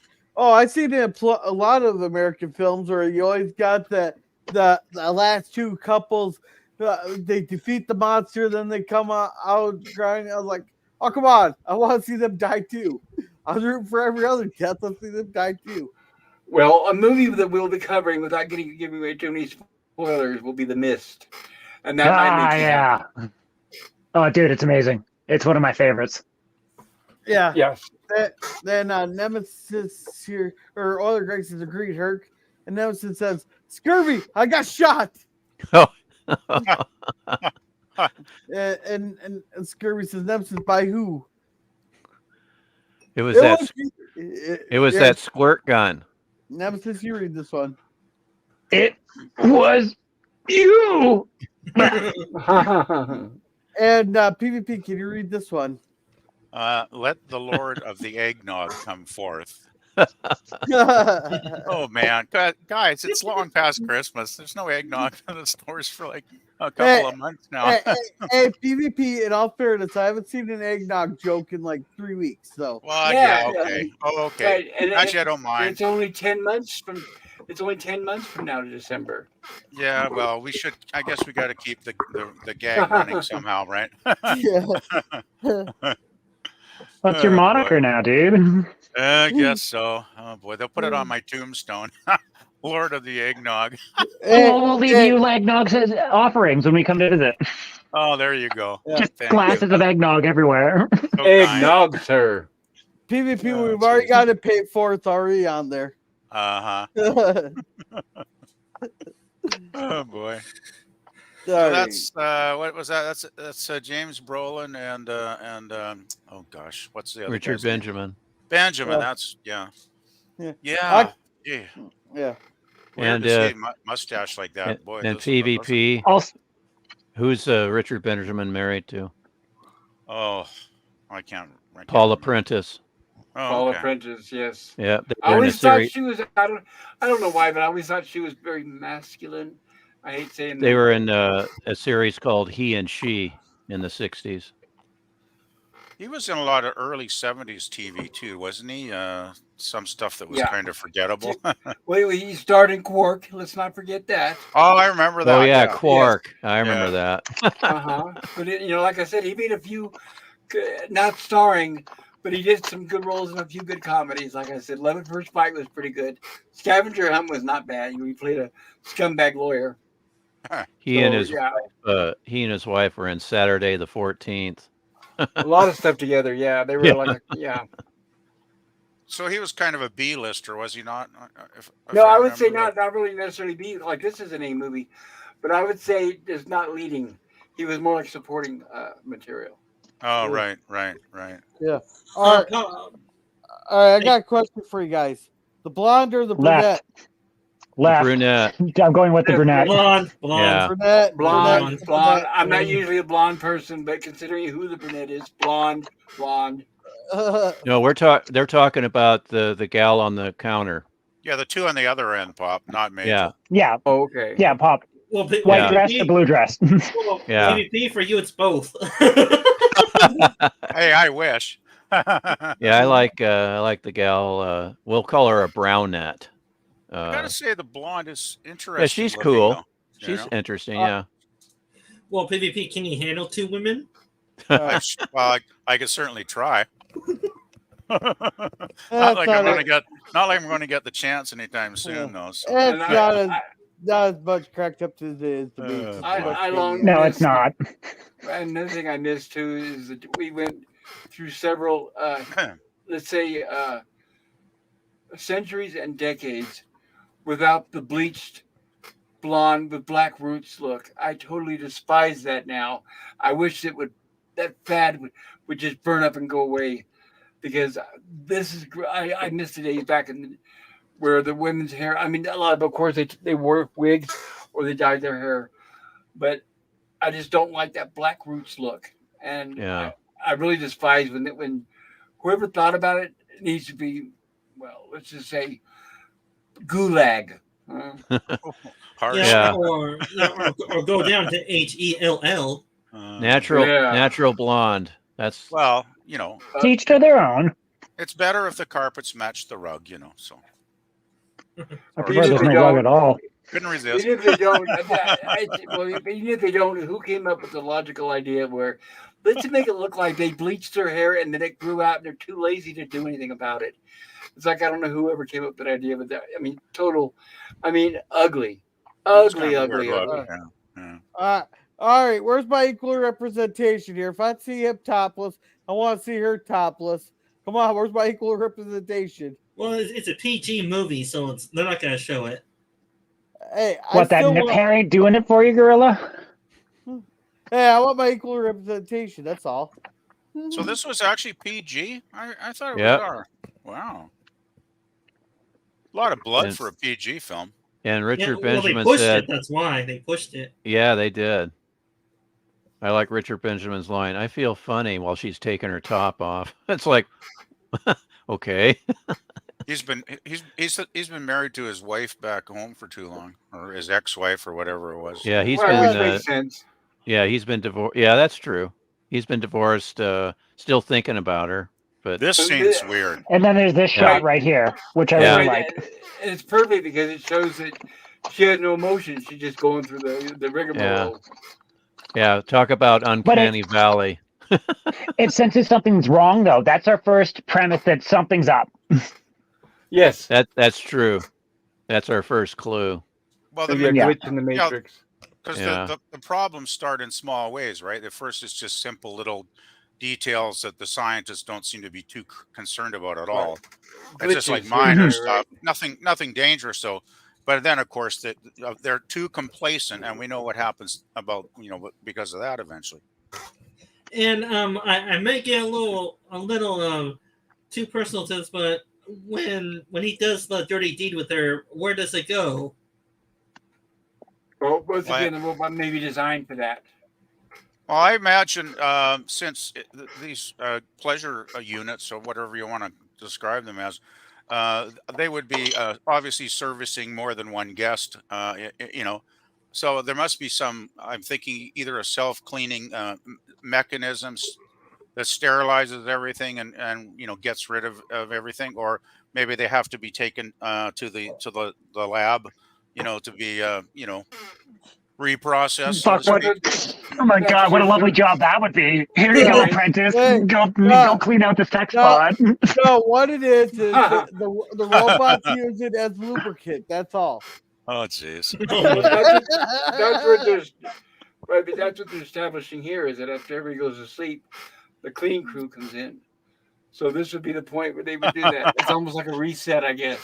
Yeah, the cleaning crew. Look at all those bodies in the street. Yeah, it's pretty wild. Hey, you know what's going on here? Please, Pittsburgh! Nothing to see here, please! That's what's going on. Sorry. Yeah, just cleaning up all the bodies after the bank robbery. The guests But must remember, be remember, they're not bodies; those are robots, and all they got to do is just be cleaned up and then ready to go the next day. And the bullets removed, yes. yeah, the guests Uh-huh. must be very heavy sleepers, though, if they don't hear the truck driving around outside their rooms. Well, Well, the probably thank turned goodness, out. right? And thank goodness, back in 1973, it didn't have the beep, beep, beep. Yeah, When yeah. you think about it, that's the most annoying thing of all. I can handle the sound of the engines and everything else the trucks and equipment do, but it's the beep beep because it's designed to be very loud, and it is. Oh, yeah. I mean, the sound travels further than the machinery, unfortunately. Yeah, especially when like the garbage truck will do the weekly run, and it'd be like 8 a.m. when you're still trying to sleep. It's like beep beep beep. And it's like, oh crap. Well, most people are work at that time. Well, it depends. If Yeah. it's a garbage truck, they could be going like at 5 a.m. or something, depending on where you're at. Yeah, well, I don't start my shifts till 10 most of the time, like pretty much always now. So I since I work at home, I can get up like half an hour before, so I can afford to sleep in a bit since I don't have to drive anywhere. Yeah, this is kind of a Yeah. weird scene, eh? Right, and here's where we get the repairs and resets for the following day.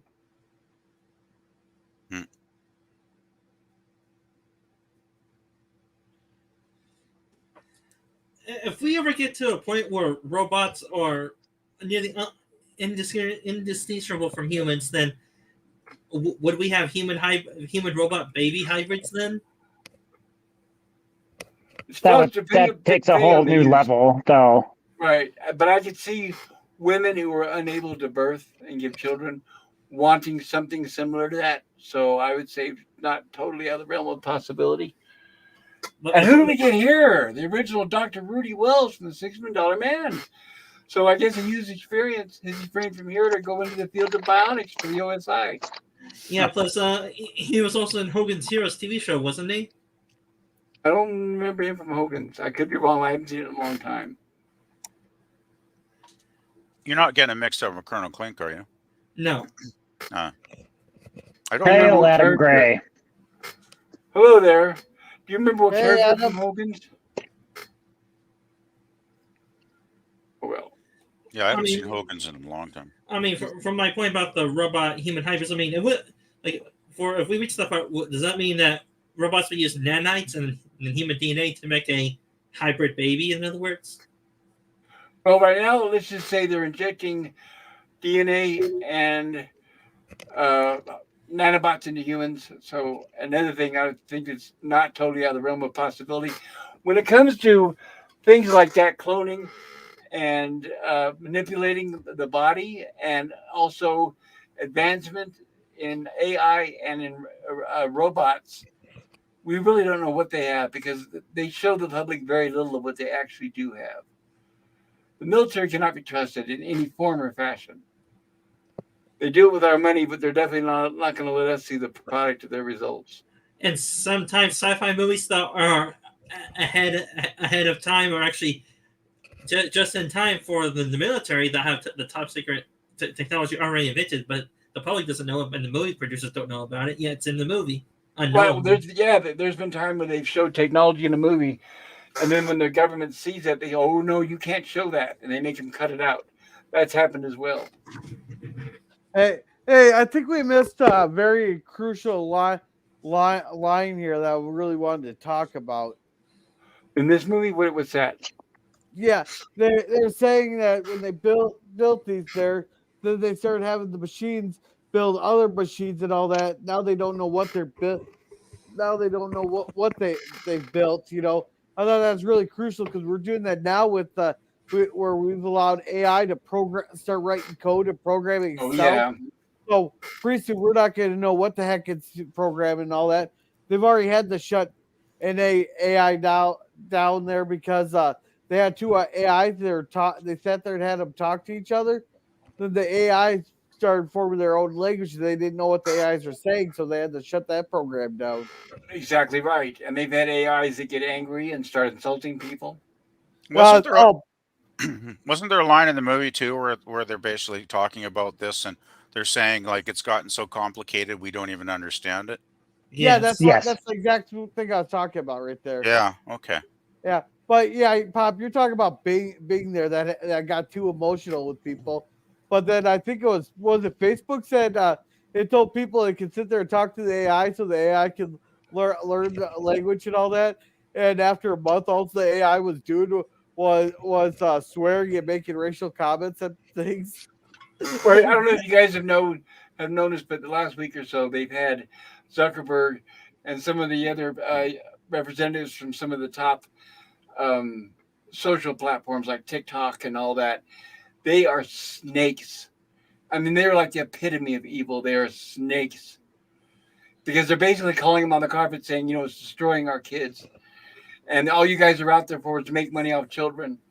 And the lies and the manipulation they do, it's disgusting. Yeah. And it's sad that we know ultimately Congress will do nothing. Well, So well, it's really sad. And well, they fake apologize too. Yeah, well, the fake one, apologies, right? oh, I was laughing when the one congressman got asked Mark Zuckerberg if he's going to stand up and turn around and apologize to all Yes. the family members of the victims of let's just say trafficking there, and he Yes. actually stood up. I don't know if he actually apologized because people on Twitter like to cut their videos a little bit short. Yeah, but, basically he stood up and said, "Look, we understand that problem exists, but it's not our fault. We have nothing to do with it." Right? He didn't apologize. It was a fake, false. That's what I'm saying. He's two-faced snake. But honestly, whose fault is it? Our government for letting them get this big and for having so much control. TikTok should never have been even allowed in this country. So we've had Congress griping and bitching about it for years, and they've done nothing. Well, it's And I think based it's in too China, late. right? It's Yes. Chinese, right? Yeah. Well, Yeah, I wouldn't. that's some of the I'd, things n- they're mentioning. yeah, Yeah, I'd is the fact they're never. keeping a dossier on. Yeah, they're keeping I'd never dossiers use it. in history on every child. Yeah, Oh yeah, they're I will never tracking the use that. kids. They're tracking the kids. They're manipulating the kids based on their thought patterns. They're making sure everything they do triggers the kid. I mean, it's all horrible. I wouldn't trust anything coming out of China. Really, I really wouldn't. No, they're It talking about. amazes me how our governments, cuddle up with China sometimes, like over these trade deals, right? Because they want the cheap goods that they can make lots of money off of Yes, to fill the stores with. But it's like, geez, selling your soul for rock and roll, boys. Like, come on now, it sucks. it's terrible, but we have let our government run amok, so that we're getting a product of what we asked for. We vote for evil, so this is what we're going to get. Well, the problem is too that the only, I mean, they'd like to sell us the illusion that we have, we're free and we live in a democracy, which to a certain extent is true. Because I mean, I've never been harassed by the authorities, thank goodness, for anything. But really, the only time we really get to participate in any meaningful level is that every 4 years when we get a chance to vote. Well, and And even that's a then, bit. That's a huge. you kind of wonder if it's any point to it because it's like it doesn't matter what party gets in. The elite is the elite, and they're going to look after the elite, Right, and we're going to be afterthoughts, right? and that's up to you if you want to believe that you make a difference. Yeah, if you want to believe you make a difference, go for it. Yeah. If you want to think they count your vote, go for it. You know, God bless you. They don't, and that's why I don't vote at all. But they don't. They do not. Yeah, Everybody but and most voters know that.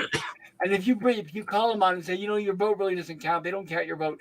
I know, but I just want to participate so I can feel that I did something. no, that's a psyop. They want you to believe, though.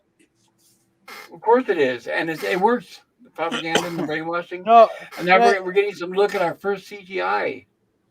Yeah, I vote, but let's see. Let's just get back. Well, that's a Saturday discussion. Yeah, let's get back to the movie, perhaps. Yeah. Now this is all I hear. What we're seeing, I know to us, looks like very simple graphics, but this took some major computer power back then to get these images. It was, like I said, it wasn't really called CGI back then. I was just joking. It was just computer graphics. This is back when we had Pong. Remember that? That was our video game, our go-to video game of the day. And Yeah, this is what you. I actually had a Pong. It was really boring. Hey, you can still play Pong. Oh, I'm sure.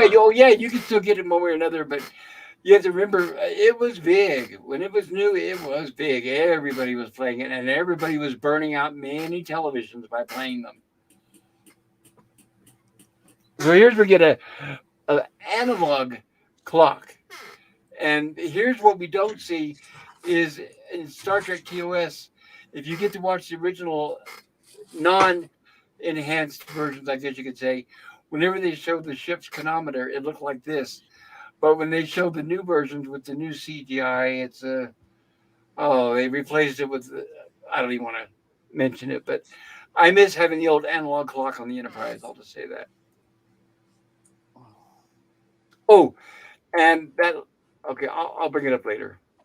After Westworld. So now we have the next day, everything's being reset. The robots are back in their place. So that's another thing too. Even if you paid for this experience and you're in Westworld and you're thinking, okay, that was a great night. We had a saloon fight, bar fight. I got to shoot a villain or two. We broke out of jail, whatever. The next morning when the sun comes up and you go outside, you're going to say, wait a minute, that's the same androids that I shot last night. Because they do reuse the same androids. Another thing too that puzzled me: what time of the morning would this be? Because if it's got to be really early, because some people are early risers that would be up before the robots began operating. So I thought that was a little bit confusing, that scene. I think they have the robots out probably before the sun comes up. I'm guessing it goes by the sun coming up. At PvP, it's 6 a.m. sharp. Okay, so they activate them at 6.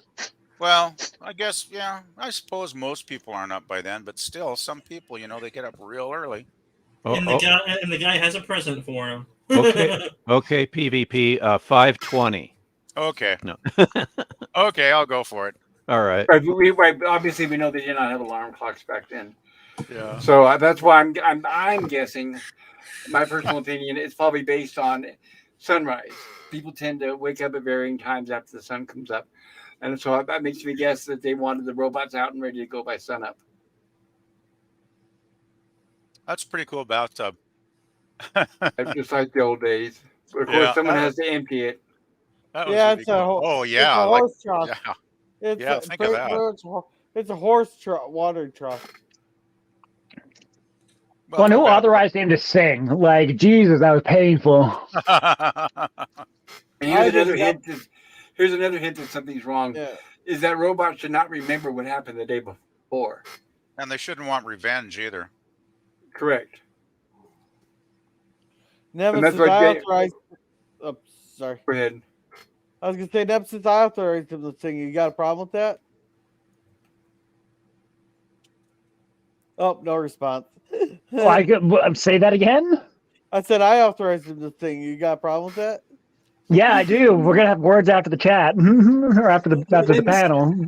Him's fighting words. Right. Better get your gun belt on. All right, and I'm pretty sure she's just horrified at seeing him in a towel, because I know I would be. Yeah, that's probably it. Yeah. This is where I want my equal representation. Oh no, you don't. Not with her. Not with her. No. No, she could be amazing. And then we got the hammer blood. Hey, come on, PvP. You're always going on how you want redheads, and then we offer a redhead there. You say nope.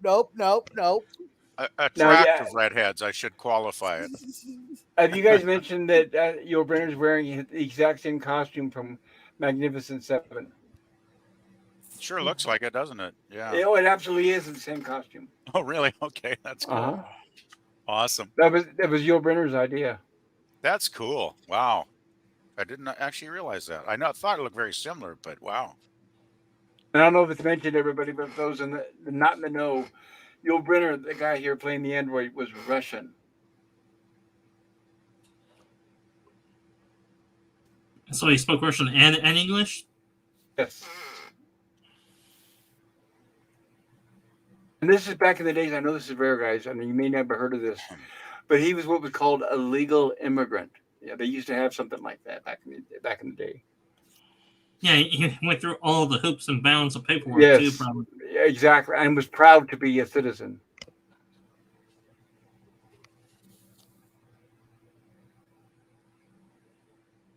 And he's in jail.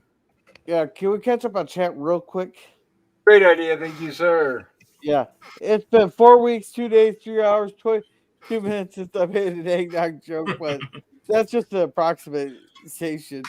But who's counting, right? Yeah. Lemon pie, the Mr. Spock of eggnog jokes. No. He cannot be Mr. Spock because Spock would have had it down to the second. Exactly.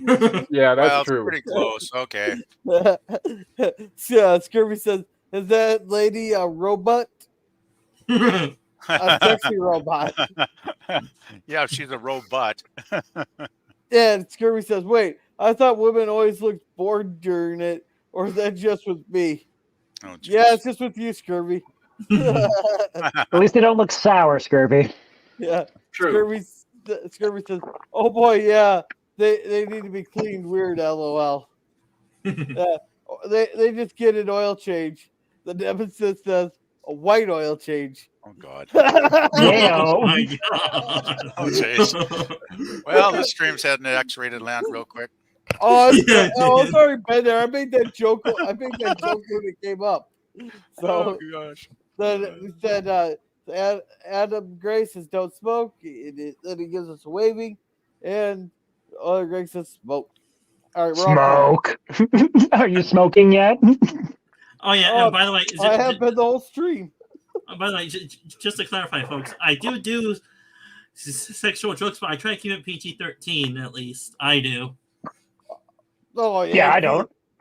Yeah, you would not like our Walton stream. Yeah, the Tuesday streams can veer into a Of little all bit of dirty joke land of all as well. TV shows, yeah, you guys choose the Waltons. Yeah. to rip I don't know why. I don't know why we do it, Bob.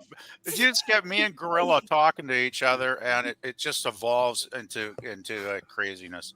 I don't blame you. I'm not blaming you guys. I mean, when you think about it, the innocence of the family, it's perfect and it's right material for making fun of. So It is yeah, at it makes times. sense. Yeah. So I guess there's a stick of dynamite under there or something. Or two, yes. Right. So this is another thing. If you're a guest at the park, obviously you're going to be bored. If you're like, okay, I'm in jail. That's no fair. I'm paying for this. That's not fun. So obviously $1,000. one of the big experiences is you got to be broken out of jail, right? Yeah, I hope so. Oh, jail's not that bad. You just go in there, challenge everybody to spades, and then win their dessert for the weekend. And Tell me, when you're in the shower, don't pick up the soap.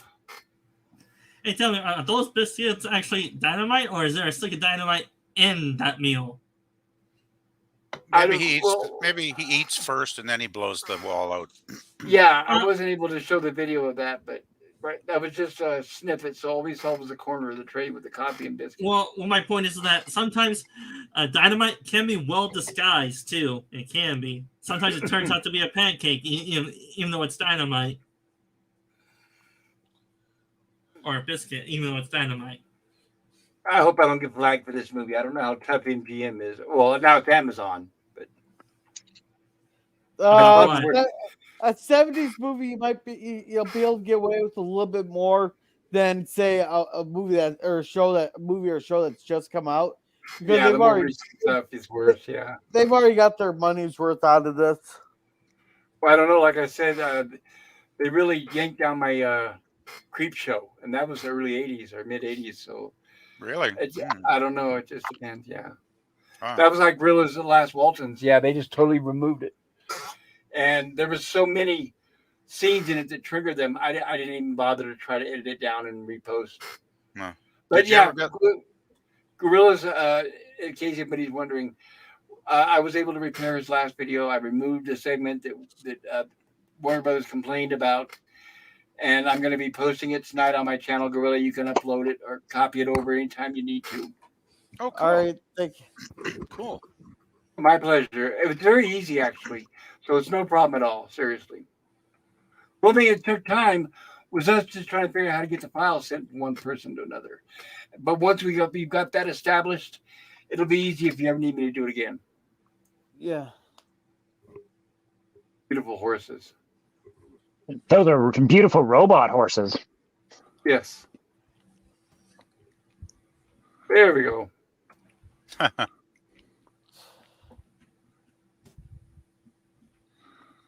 And they shit the sheriff. Oh, I know Oh, that's I a big no-no. Yeah. I shot the sheriff, Uh-oh. but I didn't shoot. Don't sing the it too deputy. long, Gorilla. Right. Eric And I have to Clapton's say- going to come after you. I have to say, this character, it's too bad that Walter Brennan wasn't still around. Yeah. He would have been great in this part. Yeah, really. He- PvP, if he got copyright claimed for that, I would be laughing about it. You What's can, Walter- remember, Gorilla? All you gotta do is read, without even singing, just read something that's copyrighted and they'll flag it. So, I mean, they're Well- terrible. Was Walter Brennan not still alive in '73? Yeah, he was, I think. Yeah, I think he was. Because didn't he do that TV, that Western show in the early '70s? I can't remember the name, but I think it was on for like 2 seasons or something about him and his And, son. Well, I know he did the Real McCoys in the 60s. Yeah, that was Yeah. Real McCoy's was late 50s. PvP's thinking about the late 60s, around 67. He did the Guns of Wills on it. Oh, yeah, that's it. Yeah, okay. Thank you. That was Stone actually not a Rocket with bad all show. the knowledge. That's right. He actually- definitely knows. I like the old westerns. I miss them. Well, he is one of the oldest panelists on this panel. Oh, don't- Wisdom comes with age. Don't reveal my age. I'm 1 year younger than PvP. Well, the thing is, though, just because you have age doesn't always mean you're wise. So wisdom can come with age, is what I would say. That's fair enough. Say You got me what? there. Oh yeah, Because and I'm young and I'm wise as hell. Hey, hey Jill. Hey, Jill. Jill. Hey, Joe. Hello, Jim. yeah. Welcome. Good to see you. Hope you're doing well. Oh yeah, and I am doing well, I said- but I already have to step away, so I'll be right back. Oh, okay. Hi, Oh, dear. Joe.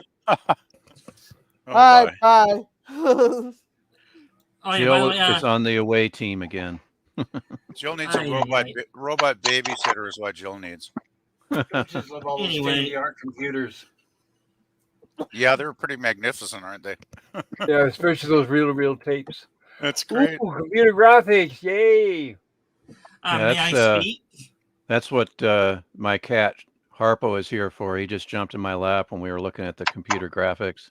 Go ahead, Dan. Well, as I was saying, when Pops had the video stopped in that black guy's head behind there, that guy was also on Hogan's Heroes. Which have any of you seen Hogan's Heroes or not? Well, that's what I was years asking. ago. Yeah, we all have. But what character did he play? And he replaced the black actor that originally played the radio operator. In the first season, I think it was. Ivan Dixon. Yeah, that was the black actor that replaced him, because I think the original actor stepped away from the role to do more directing in movies and TV shows. Okay, thank you. That's good to know. I mean, I'm guessing anyway.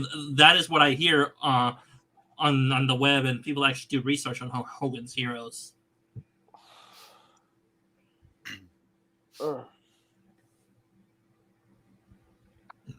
So is Jill gonna be on the panel, or is she busy right now to be on the panel? She's She's busy, probably busy with the Probably kid. helping our kids do something. She's being a Yeah. mom. She has to help her kids quite often, actually. I'm just She's happy got- to see Sorry. her. I'm happy to see her. I think she's usually busy right now. We're on Clobby stream or something like that. She ran away because she seen the white oil change comment. Uh-oh. Oh my god. I apologize for nothing.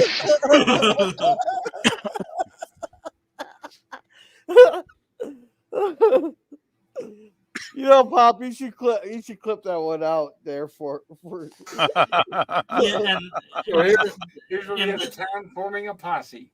yeah, Here- and Hey, and everybody! There's a new sheriff in town. this is the question I had. Does this actor or character in this movie, he doesn't survive the movie, or does he? The guy that played that sheriff. I We will don't think. see. That Right. was the big question earlier in the stream. I can't yeah. answer that. I guess we shouldn't give spoilers. So I don't have all the answers. I'm ashamed.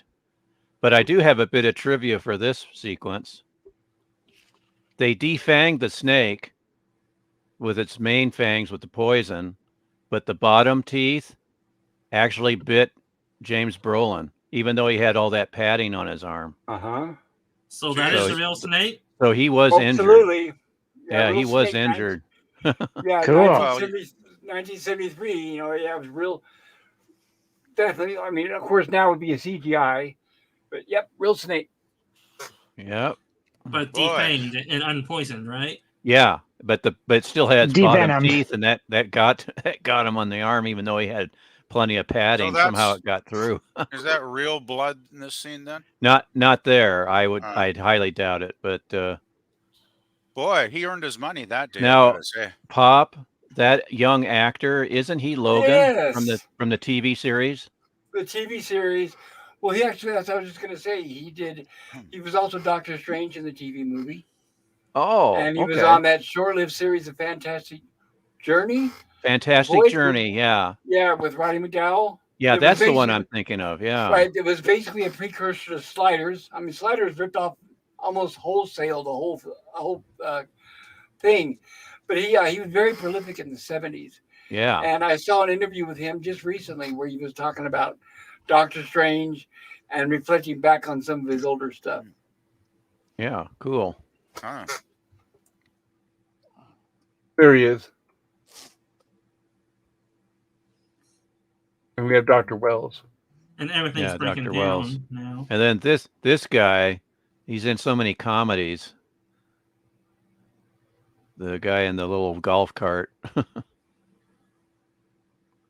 I think this is an interesting concept. How the snake is still technically alive. It's got a heartbeat and whatnot, and they're operating on it. Yeah, I love the great attention to detail. Great attention to detail. It shows that they actually even monitor the vital signs of even snakes.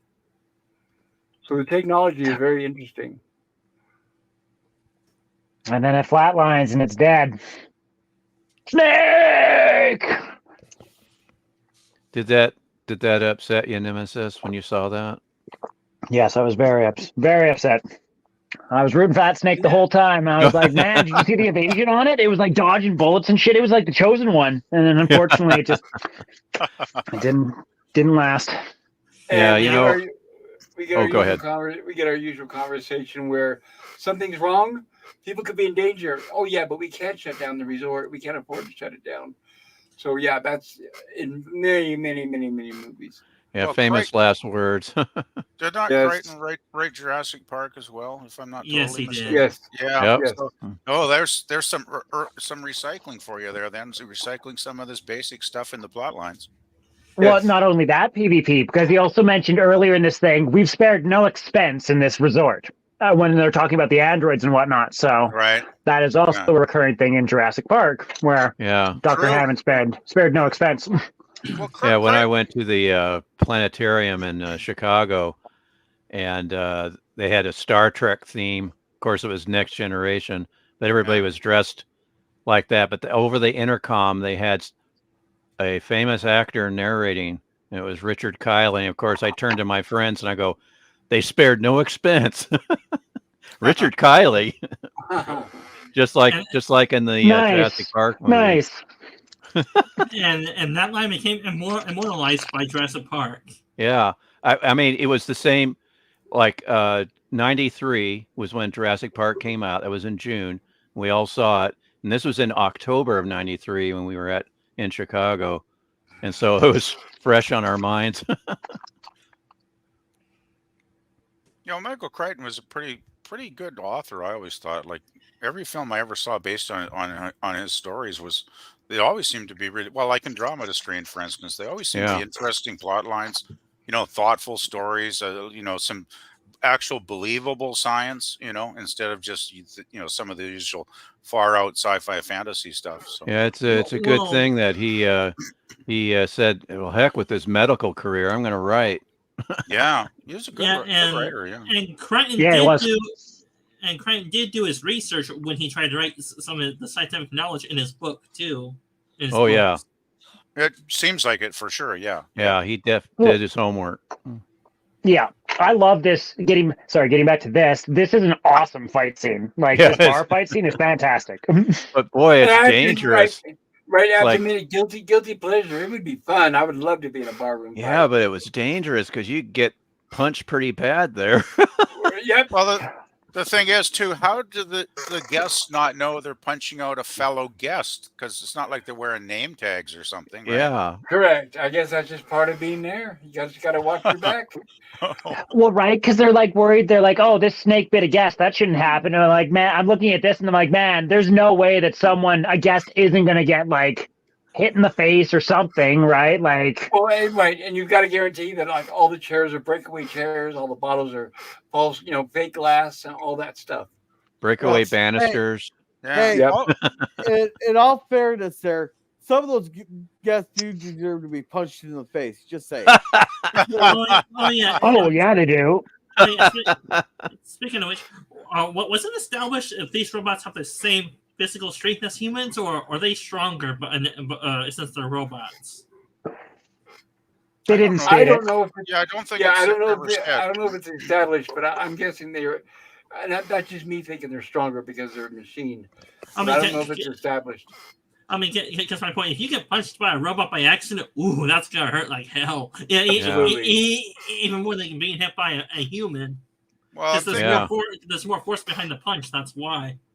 perhaps they could program them though to punch with the same equivalent strength of the average human. I would think might be possible in their That program. is possible, like a built-in safety measure.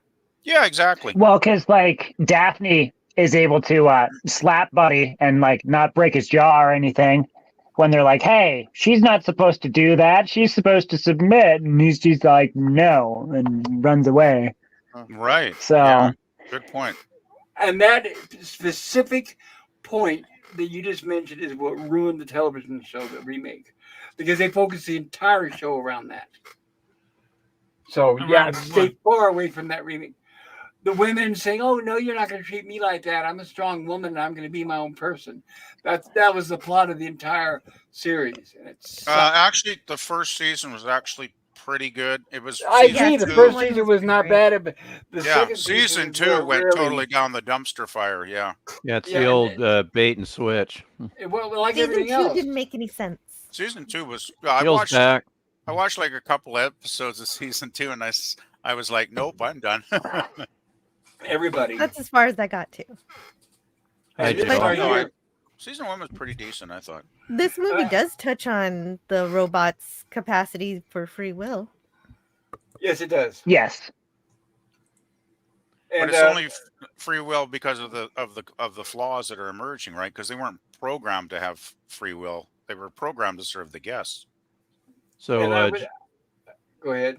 so Jill, are you for robot rights? Oh, here we go. Oh boy. Yeah, absolutely. Absolutely. I'm here for our robot overlords, and I welcome them. Now you're gonna be there with me, Jill. You're smart, After Yeah, all, we know what we're doing. After all, Jill right? does want her data. Right, and I have to admit, being coming from my opinion, I used to work for Uber, so I've had a robot for a boss, you could say, because my boss was an algorithm. So yeah, we are already at that point. But I wanted to say that the technology and the special effects in this scene here, and this movie in particular, influenced a lot of stuff moving forward. From this, we got a really good episode of The Night Stalker called Mr. Ring. And then we got the Fembots and the Bionic Woman. So, yeah, and then we got, unfortunately, Future World as well. But the fact that they had a mechanical person like this with a removable face was really a big fad that we saw in a lot of things after Westworld. But Westworld was the first, in my opinion. They copy and paste it. Pretty much. Yeah. I like that you mentioned the fembots, Pop. Fembots. Yep. I've seen fembots in real life. And here's our beautiful Daphne. Yeah, Do we Daphne. Do I know the reason why you've seen one in real life? Well, it's a running joke between me and my best friend when we see, drop dead gorgeous, women that are like should be fashion models. We so fembot. Okay, we'll go with that. There. Okay. So Should here catch they up on mentioned that. it. She refused a guest's seduction, and she is a sex model. So yeah, they mentioned that. So go ahead, Gorilla. Sorry. You Yeah. slapped a guest. That's right. Hey. Hey, I wouldn't blame him. You know how many guests I wanted to slap at the restaurant? Well, you were a sex model. Oh my god! You got me there, Gorilla. You asked me No. Some guests might be into that, though. Pop, Oh, I was too stupid to take money there. I just did it for free. Oh no, that's even worse. Scurvy here says you're guilty on one count of shooting a robot. Scurvy there's a Bender activist. And Greg says, I'm hearing Midnight Special song about getting out of prison. Never heard it. Boom! And Herc says, it's not the years, gents, it's the mileage. Oh, yeah. I feel you, dude. From Indiana Jones, too. And other Greg says, hey, Jill. And Hi, Nemesis says, Greg. tell me about it, Herc. And Jill stepped away after seeing what the chat was talking about.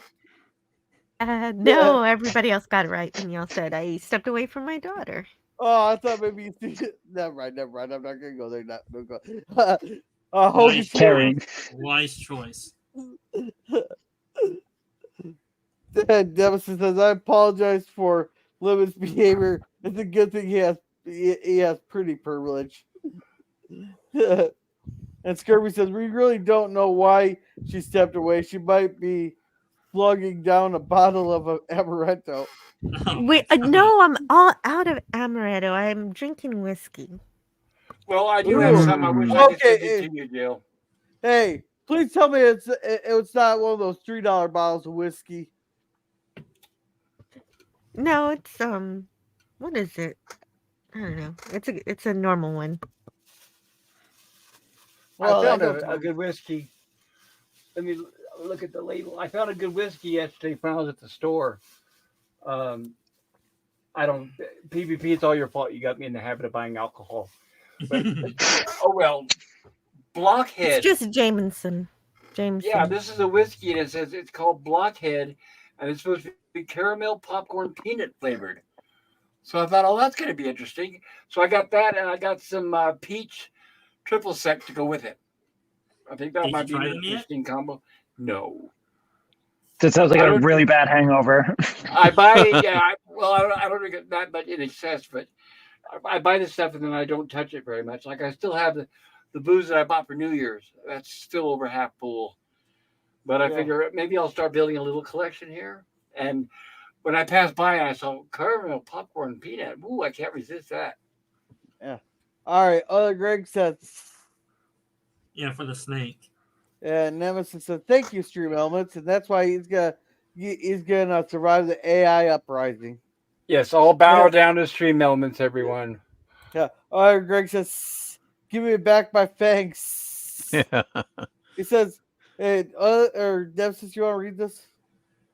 Snake, snake, snake. Run. Bam, bam, bam, bam, bam, bam, bam. Hey, and Scurvy says, "Hey, wasn't Scotty talking about joining us? We already got enough people on the panel, to be honest." The question is, can Pops handle it? Yeah. Well, yeah, And- I can imagine. Yeah, I can handle that many people on the panel. That's not a problem. But when people say they're going to make it, it's always tentative. You never know. Maybe something came up. Yeah. Which is totally fine. But also, So here's get where the- this guest is getting a Oh. wake up call. I've waited a minute. I'm not playing. I just want to come up and eat some food. But unfortunately, the bad guy from the night before has not forgotten. And so now, yeah, we're straight into our rebellion now. Ooh, the Black you mean. Knight. Our duel, you mean? Right? But this was the I'm duel talking was about- arranged. Yeah, I'm talking about rebellion as far as the robots revolting. Actually, I just have one question. I mean, Westworld, you've got the safety on the firearms with the they can't shoot anything with any heat like a human body. What about the swords in medieval world? How do they protect Clearly us not. from that? Well, they're probably okay. When it comes to the swords, the robots are probably programmed not to stab people, unless it's another robot. Right. Right? Yeah. Right. So Yeah. if you, as a human, get stabbed with a sword, it's probably going to be by another human who's mistaken you for a robot. But why do Well, the yeah, robots, that's logical. why do the robots have the safety mechanism in the guns then, if they could just be programmed not to shoot a guest? I think I that's think it's more for the guests. not the shit. Not- But just think of that'd be like the perfect murder right there. Well, I mean, The guests are supposed to feel comfortable about going to get some complimentary breakfast. what if a Yeah. guest picked up a sword and stabbed another guest? Well, then that would be murder. Yeah, but I mean, you think it would be possible, right? Like, Well, of Yes, it course. I mean, would. like clearly we'll get to that point in a few minutes here, but like yeah, they leave it kind of loose and open as to how melee weapons would work in this world, right? Like yeah. Yes. Yeah, I just questions were entering my head watching this last night. So, yeah, I was overthinking it probably. no, it's a valid question. Oh, thank you, Nemesis. Yeah, plus, You're welcome. Plus the human finds out he's in over his head too here. Yeah, that would be pretty frightening. Yeah, the question Well, is the but- robot. Is the robot malfunctioning and it's not holding back, or is the robot trying to hold back? No, the robot is already malfunctioning, and the guest does not realize that. So the guest is Yeah. still having a ball, but he doesn't know that he's actually in a fight for his life. But my point is, if the robot is not restrained, does that mean he's using his superhuman strength then? Maybe. I don't think he has Well, superhuman having- strength. Right, and having superhuman strength is a different point, rather than whether he's in attack mode or not. That's two separate subjects. Well, even if they've been programmed, as I mentioned earlier, to have the strength of an average, middle of the, range human being, that's still going to be enough strength to do some serious damage if they Yeah, run but amok, right? my point, if he's malfunctioning, does that mean he will ignore it, or will he stick to that part of his programming though, since he's no longer restrained by that protocol? Would he instead go off by his robotic strength since he's malfunctioning too? Oh, then? wait, yeah, but that's two Possible. different things. Okay, hold on. That's two separate Yeah. points, is what I'm saying. Yeah, he because- is. He going is against breaking your free of program. his programming. Right, but what I'm saying is that's two separate points, because breaking free of your program and going into attack mode to attack a guest is separate than having limited strength. Limited strength could be a physical limit they put on the robot, not a decision that the robot makes. Does that make sense? It does actually, Pop. Yes. Right. So I'm saying that's two separate subjects. I think we're getting confused. So the robots are already, like, as far as programming, yes, there's a glitch and yes, there's a flaw, which is causing them to basically attack the guest or defend themselves or take revenge. But I'm saying that's, in my opinion, this is my opinion only, that's separate from whether the robots have super strength, and if they have super strength, if that's something that's a mechanical like a car, a machine. If they don't want to go over 25 miles an hour, they'll put what's called a governor, and then that means no matter what you do, you're stuck to 25 miles an hour unless you remove that device. So Well, I'm guessing the programming, yes, they could turn on and off, revenge and attacking the guests, but I don't know if their strength is something they can turn on and off. But I'm sorry, I'm going on a tangent. no, I just don't know why you would need to have superhumanly strong robots to serve the guests anyway, really. To make it Yeah. easier, to make it a quicker and easier fight for the robot, probably, or to give a human a real challenge, maybe. Yeah, but most of the guests here don't seem to want a real challenge. They're living out a fantasy challenge. Yeah, they And just they're- want to pretend like they're in danger. They don't actually want to be in danger. And none of them, like this guy, are master swordsmen. It's not like he's had years of training. But see, now he's slowly starting to realize, wait a minute, this robot really means business. But he's doing a good job of holding his own, though. I give him credit for that, for just being some middle-aged couch potato from the Midwest or whatever. Well, I mean, like, if you know anything about swordplay, they're kind of, at first they're just doing it because, it looks cool. Like, I'm going to strike your shield, but like, there we go. Tis but a scratch. A scratch. Yes, tis but a scratch. But now he knows, wait a minute, something's going on. I don't want to play anymore.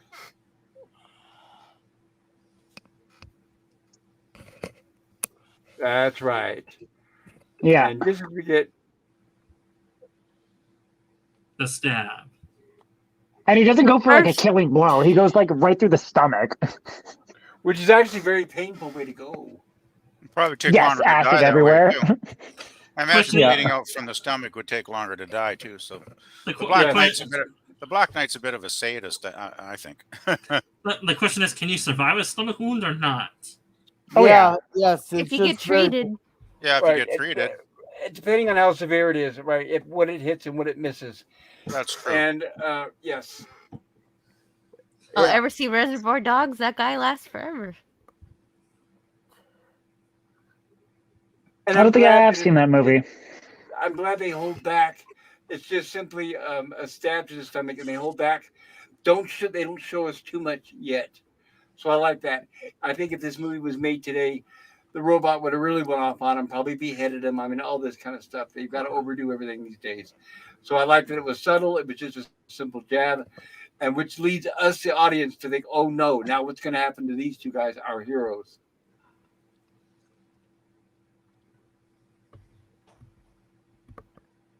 Yeah, and unfortunately, our heroes are not aware of what's happening. Not at I all. still All they know. consider that to be Go the ahead, first Bill. human fatality in the movie. Oh, that you mean that previous scene there where that guy got stabbed? Mhm. Yes, I agree. Well, the first I one think was he might be shown the first anyway. human fatality for the park. Well, yeah, hopefully. Hopefully they haven't had Well, this it's happen certainly previously. not the last. Yeah. Daniel, hi Daniel, good to see you, dude. Hello, Can Daniel. we go back to catching up on the chat there? Hi. Wonderful idea. Thank you, sir. And hey, Daniel. And Euler Greg says vote Lizard Party at 24. And Yul is top 5 robots of all time. And then Euler Greg says love the ashtrays everywhere. Oh yeah, 70s. Yeah, What's the old West, too? and Euler Greg says Christine Chapel from Star Trek. That's right. Yep. That is Major Barrett. Trek Rook Yay, that Lactana. survived Trump programming. And Euler Greg says Rook has survival is more important than programming. That's why they killed their creators. Resistance, about survival political data. must cancel out programming, or something Yes. like that. Right. And then Herc says, what if the Black Knight had 6 fingers on his right hand and your name was Inigo Inigo Montoya? Montoya. Prepare to die. Yes, And- that's a very nice Princess Bride joke. Yeah, and Nemesis says that Black Knight caused a flesh wound. And Elder Greg says, I don't remember any super strong robots. Perhaps they are limited to human strength levels. That's what I was thinking. Very Would possible. make sense. And all those swords seem super effective in Rome world. Yeah, It's actually medieval world right now. it's Rome. And Nemesis or Scurvy here says, I'm still stunned by Nemesis' pretty privileged comment. How did he know I'm very good looking? That's because Nemesis here is a voyeur. He's been peeping in your windows. I got like a super good telescope, yo. I can see you all the way in like. There you go. All right. Yeah. That explains that when you get that feeling that you're being watched. Yeah, that's Nemesis right there. That's when you get that feeling. Yeah, he has a satellite with a telescope on it. All right, so Euler Greg says, leave the doors open before you kill the power. True. And Nemesis says, a pretty person can sense another pretty person, Scurvy. So does that mean an ugly person can detect an ugly person? Yes. They already do. By how they speak, probably. All right, then. Let's see. Welcome, Daniels. He says, I love this movie. Good point, All right, Bob. Daniel. I agree. Cheers, says Euler Greg.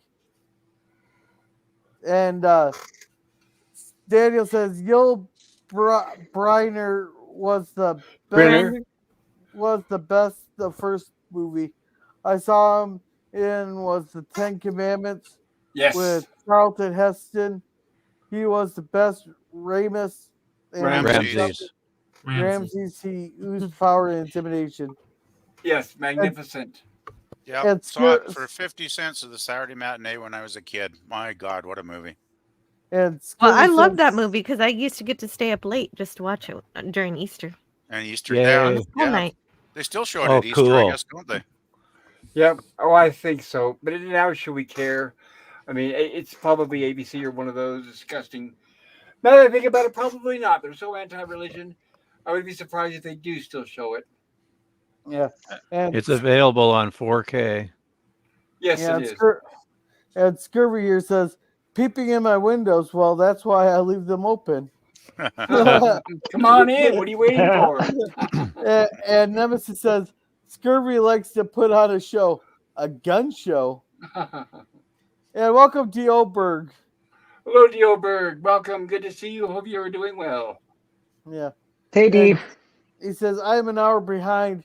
Per wiki, Crichton explained how he re-edited the first cut of the movie because he was depressed on how long and boring it was. Oh, okay. So there you go. deleted. There you go, Sci-Fi Sit Down. So this is the trimmed down Yeah. version. Scenes that were deleted from the rough cut included a bank robbery and sales room sequence, an opening with the hovercraft flying above the desert. Ah, there you go, Stone Racket. Radio. I would have liked to see that. Yeah, it was on the network premiere because I Really? remember seeing that particular scene, and when I got it on Blu-ray, I was like, "Oh, wait a minute, why aren't they showing that?" No, I take it that That's Blu-ray really didn't have upsetting. extra- the Blu-ray didn't have extra, stuff on it with deleted scenes and all that.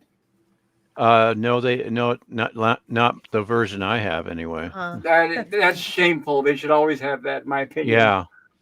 Yeah. And Agreed. hey, Captain Von Doom's Finity Temperus Maximus. Hey, Captain. Good to see you there, sir. And he says, fuck my life. That's a big panel. Yeah, it is. I'll keep my comments to emojis. Is this the biggest panel you had, Pops? Or have you had No, bigger? I don't. I think I've had bigger. I don't know You've if had I've ever maxed out whatever the max is, but no. You had one that was 8.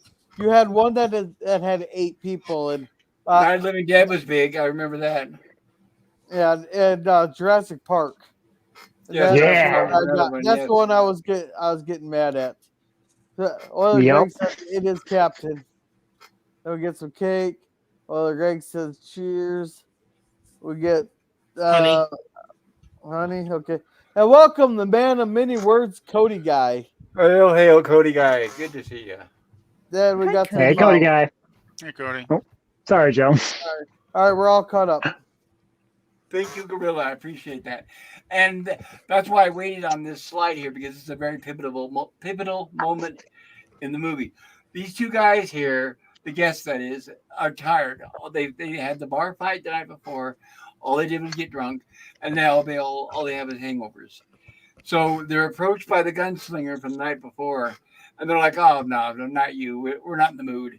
So they generally brush them off, turn around, and start to walk away when they find this out.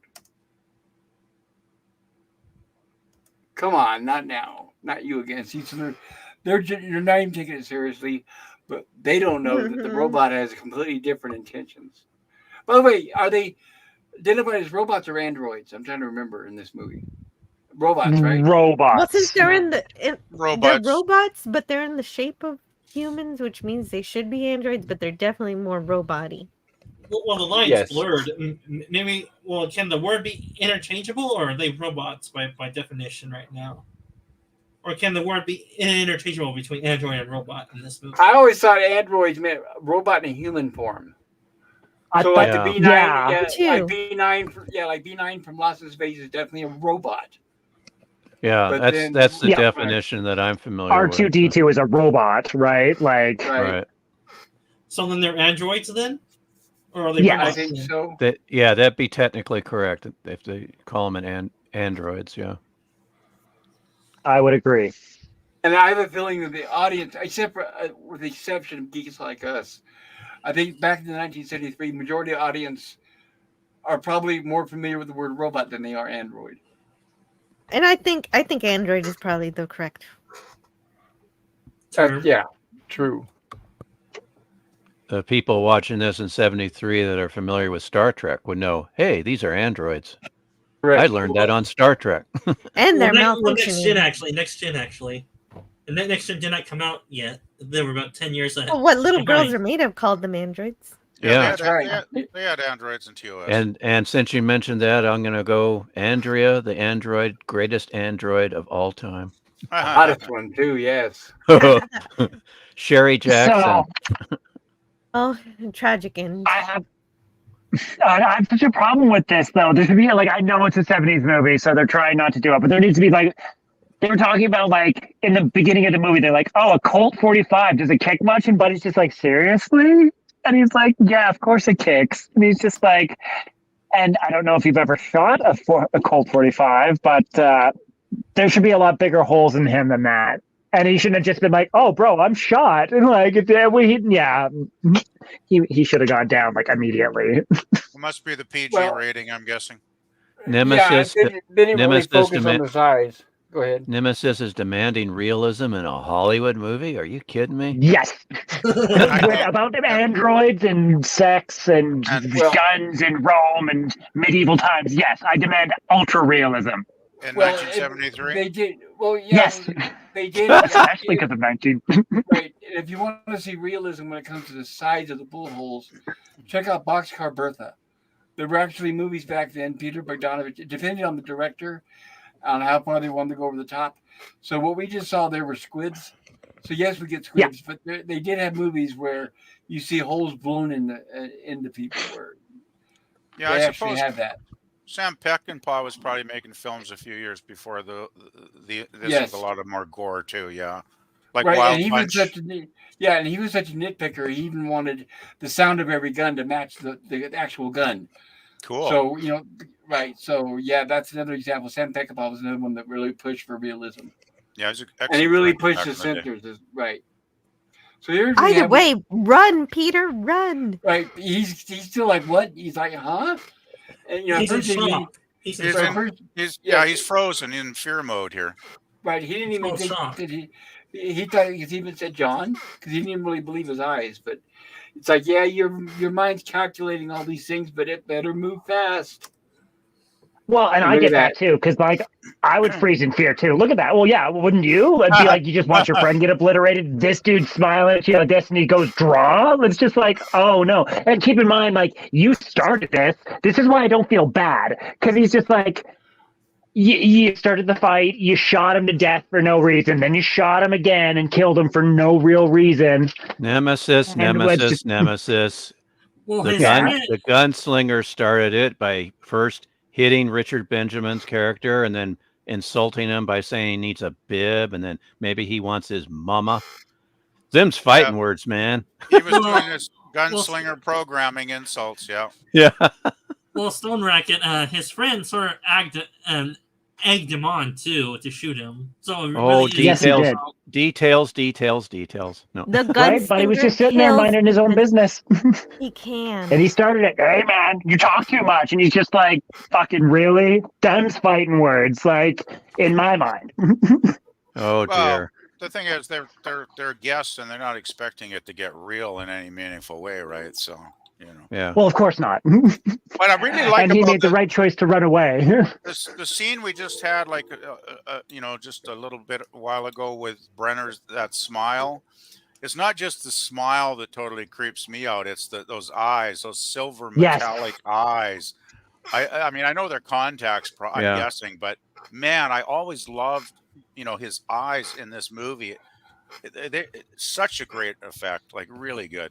yeah. So- Plus, they're showing that he's more than human. In other words, So They're showing his robotic or android, inner self, kind of. let's I just imagine this. Nemesis is the Richard Benjamin character, and he's there in the bar, and Yul Brynner knocks him when he's trying to take a drink, and then the gunslinger says, "You need a bib," and Nemesis goes, "You're right, sir. I will get a bib right away. Maybe you need your mama." And he goes, "You're right, sir. Maybe I do." So he just avoids all conflict. You clearly don't know me, but I wouldn't go out of my No, way to just start shit. I'm just kidding. I'm just kidding. Just Well, Nemesis often can do quite the opposite on our panels. I don't even know him, but I assume that already. So I'm just Nemesis can have very. it's known as interesting- humor via exaggeration. Okay. Well, Yes. and that's how cartoons work too. Actually, Nemesis feistiness can be quite enjoyable. Yeah, he would Getting get to in see- trouble first day in Westworld. Dude, I grew up in a town like this. Like, sorry, Jill. We keep cutting you off. Go ahead. Yeah, go well, I ahead, Jill. just wanted to say I really enjoy seeing the pixelated world that the robot sees. And apparently, I'm sure y'all guys already mentioned it, that Westworld was the first to use digital images processing. Yes, Yep. that's why I froze on this frame. I wanted to mention that. Yeah. This was the first time, and it took 8 hours in order Oh, for them to render 10 seconds of footage. Pop ruined my trivia question. I was going to ask Jill. Oh, sorry. No, that's okay. That's fine. Pop is the trivia Wouldn't master give- usually, but you've been on the Anyway, ball I'm not tonight. good Not Yeah. always. I'm not good at trivia. I just like this movie a bunch. Scotty! When was the first time you saw it, Jill? Last year. Oh, just last year. Oh, wow. Oh man, no! I spent my whole childhood studying and becoming a computer scientist. So only now am I watching all these movies, and I'm having a blast. Yeah, it's awesome. And I wanted to mention that this location, because it's obviously on location right here that we're looking at. Oh, here we go. Is it- Yeah. Get ready, folks. It's trivia. It's the old Harold Lloyd estate, You got it. right? So he's the guy, the old silent movie comedian who he's known for Safety Last. He was the one that was hanging from the big clock tower. Excellent. He had the round glasses and the white straw hat. Yeah, he had a Cam! huge, right? He had a Yeah. huge property there in Hollywood. They eventually, as the years went by, they would still have big parts of it, or certain parts, bit after bit after bit. But there's still some of it left that's open for tours. Yeah. It was Hey, called see- Green Acres, by the way. Hey C4, hey Scotty. Wow. Green Acres is Hello, the place to Gam be. Gam. Right, that's where Green Acres got its name from. Was right from the Harold Lloyd estate. Yeah, this is basically this is a time capsule. This is what it looked like back then before they started, like Pop said, dividing it into lots. Yep. It's like, oh dear. Yeah, and then they give detail how the facility lost its power. Or did they say that already? Or am I going in spoilers here, right here? No, that's fine. I think they do. And Well, this yeah. almost mirrors almost exactly what happens in Jurassic Park. Yeah. Yeah, well, when they mentioned the doors are electronically powered, so they're all trapped. Hey, And it's Yeah. like, I just kept thinking, really, guys, you couldn't put one door with like a doorknob on it just as Well, a safety feature, like well, little backup, you know? no, I thought every door, if it's electronic, even nowadays, if it's an electronic door like our sliding doors, it has an emergency release on it just in case you lose power or something happens. Yes. Heck, even in Yeah. DS9 that came out a few years later than this, even the airlocks had emergency releases on it that go out into space. Well, especially if you're going to run out of air in a couple hours and die, like you think you'd want some kind of safety mechanism, right? Yeah, Yeah, that's Right? Like, oh my God. Like, it just makes me think of the original Resident Evil movie. Like, if someone's ever seen that. yeah, that's have. a It's been a long big time. plot contrivance that's just not believable at all. Right? All right, can we catch up on chat here real quick? Absolutely. Thank you, Gorilla. Yeah. Where did I leave off? Okay. Nope, I already read all that. Oh, shoot, did I forget to star it? Uh-oh. Oh, Yeah, you did. no. It was right when Captain showed up. Got your stars. Little bit after Oh, Captain. I think the you're chat right. Maybe. master? Are you serious? Oh, I did star it. I just lost my star. There it is, right there. There it is. Then we got replicants, Cylons, cyborgs, clones, synths, Ash, Bishop. The androids goes full Alec Baldwin. Oh, he went there. Yeah, he went there. Yeah. That's good. Okay. I didn't even think of that comment on that Yeah. when I was watching this. Captain. I'll give that one to you, Captain. Yeah, Captain's got the joke of the night there. And I Nemesis love says- this shot of Peter. Yeah, Nemesis says, "Where's the armor around here? How did it get a live round in there?" And Cam says, "Hello, everyone. I love this movie. Yul Brynner is so menacing without saying almost anything. I always thought his character was an inspiration for the Terminator. Well, which Yeah. Terminator? The T-800 or the T-1000? T-800. 800. Yeah, Cam's got it. That's For the And- Schwarzenegger Terminator. And Yep. Scotty says, "Ahoy, y'all." Hey, sailor. Yeah, Whoa, good to see you, Scotty. Scotty, I made Jill watch it. He did. No, wait, I mad 3 watched. Jill watched it. It's like Flyboy, Cam. That too. Pixelated Vision is awesome. Also, probably how Jill sees the world. Now wait a minute. Oh. One No. thing we didn't Oh, talk How about. did you know? No, Jill's Jill not a doesn't- robot. Are you Jill doesn't- Oh implying no, of course Jill's not. computerized in some way? Hey, Jill doesn't see pixelated images. She sees 0100110011. Oh, no. Yeah, and I only know colors thanks to hexadecimal codes. And Jill probably has a heat sensors in her vision too, so she can find her kids when they need her. Now, hey, Jill would appreciate the short I just put out the other day. It's Oh. Guys' Nemesis. It's Guys' panel, chat. It hurts. Says, "Hey, bud, great to see you." Says Cam. This is Jay Scotty, Scurvy. Pixelated to avoid showing anything naughty. Yeah, damn censors. Right?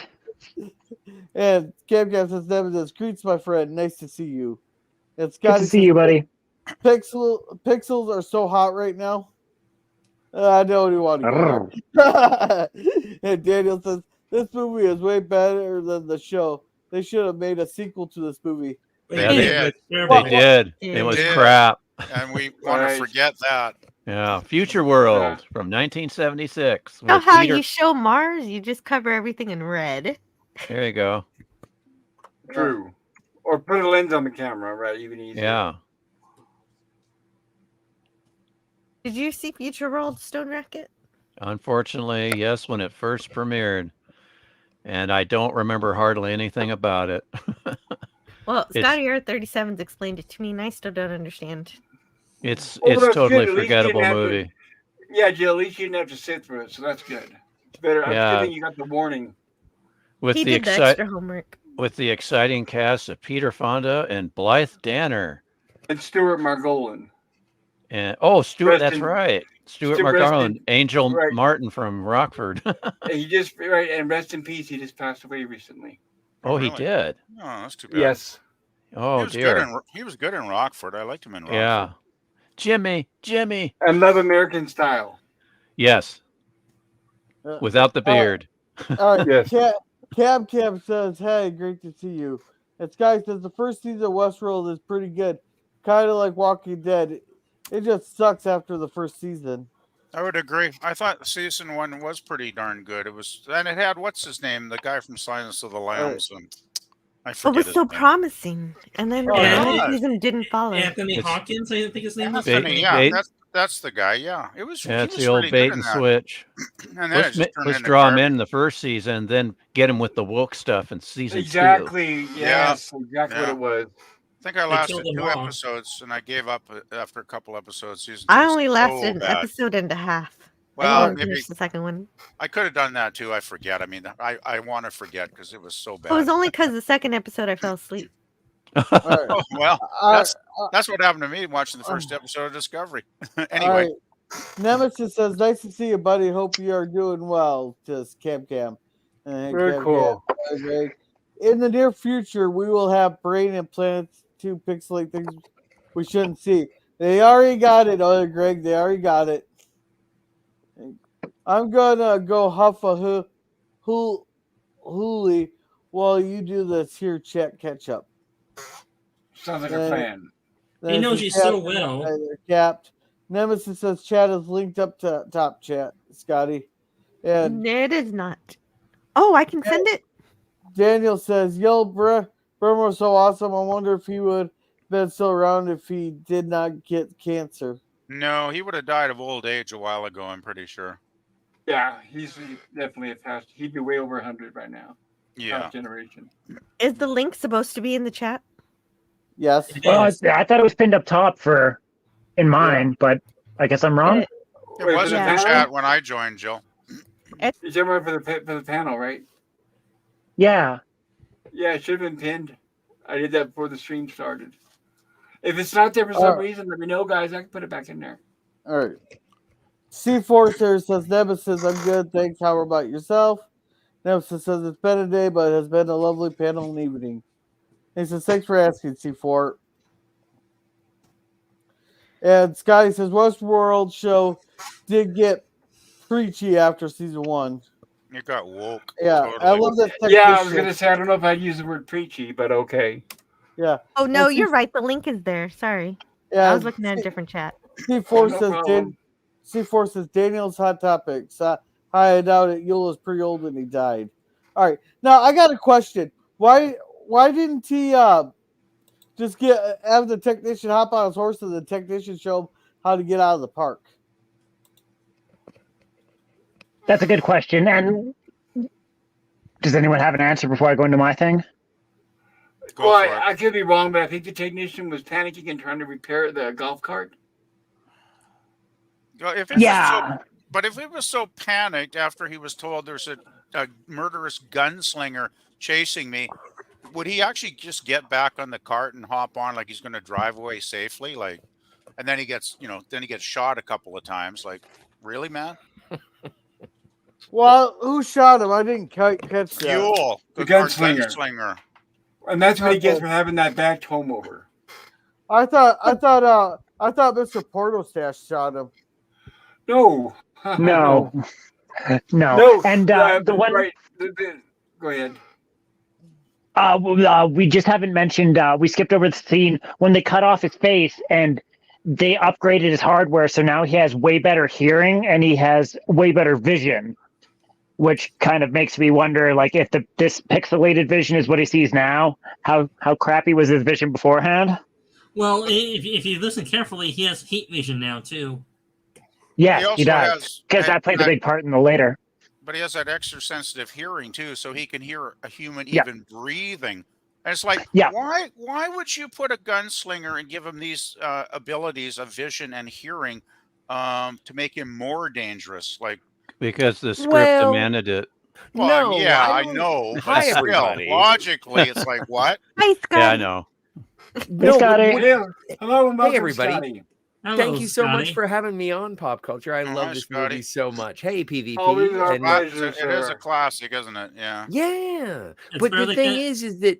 is like when Richard Benjamin goes to the Davos Island of gunslingers, he doesn't want to be met with gunslingers that are not good.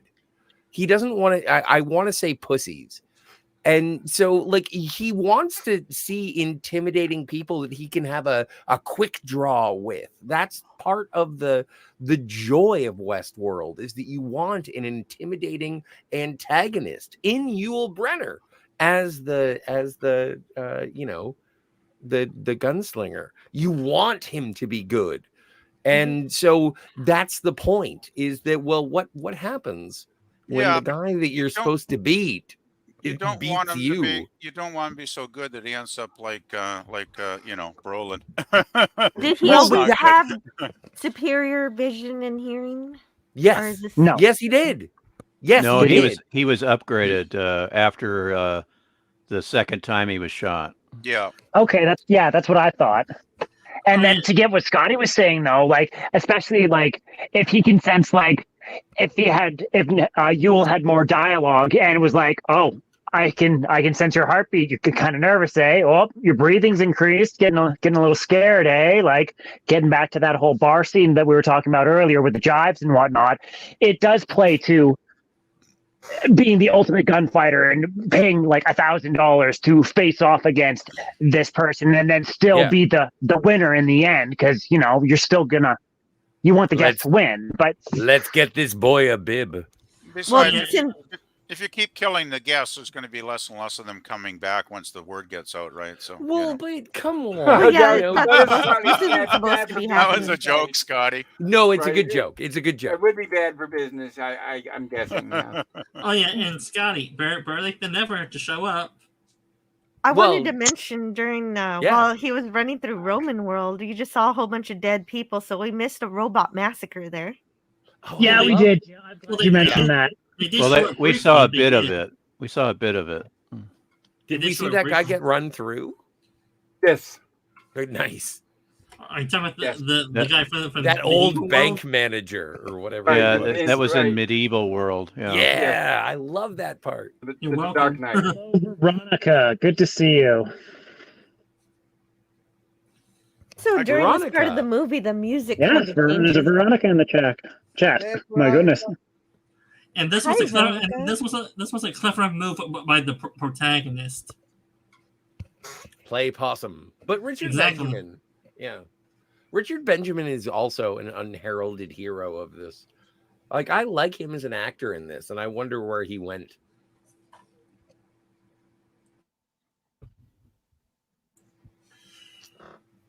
You mean in his career? Yeah. Well, he was a fairly prolific actor.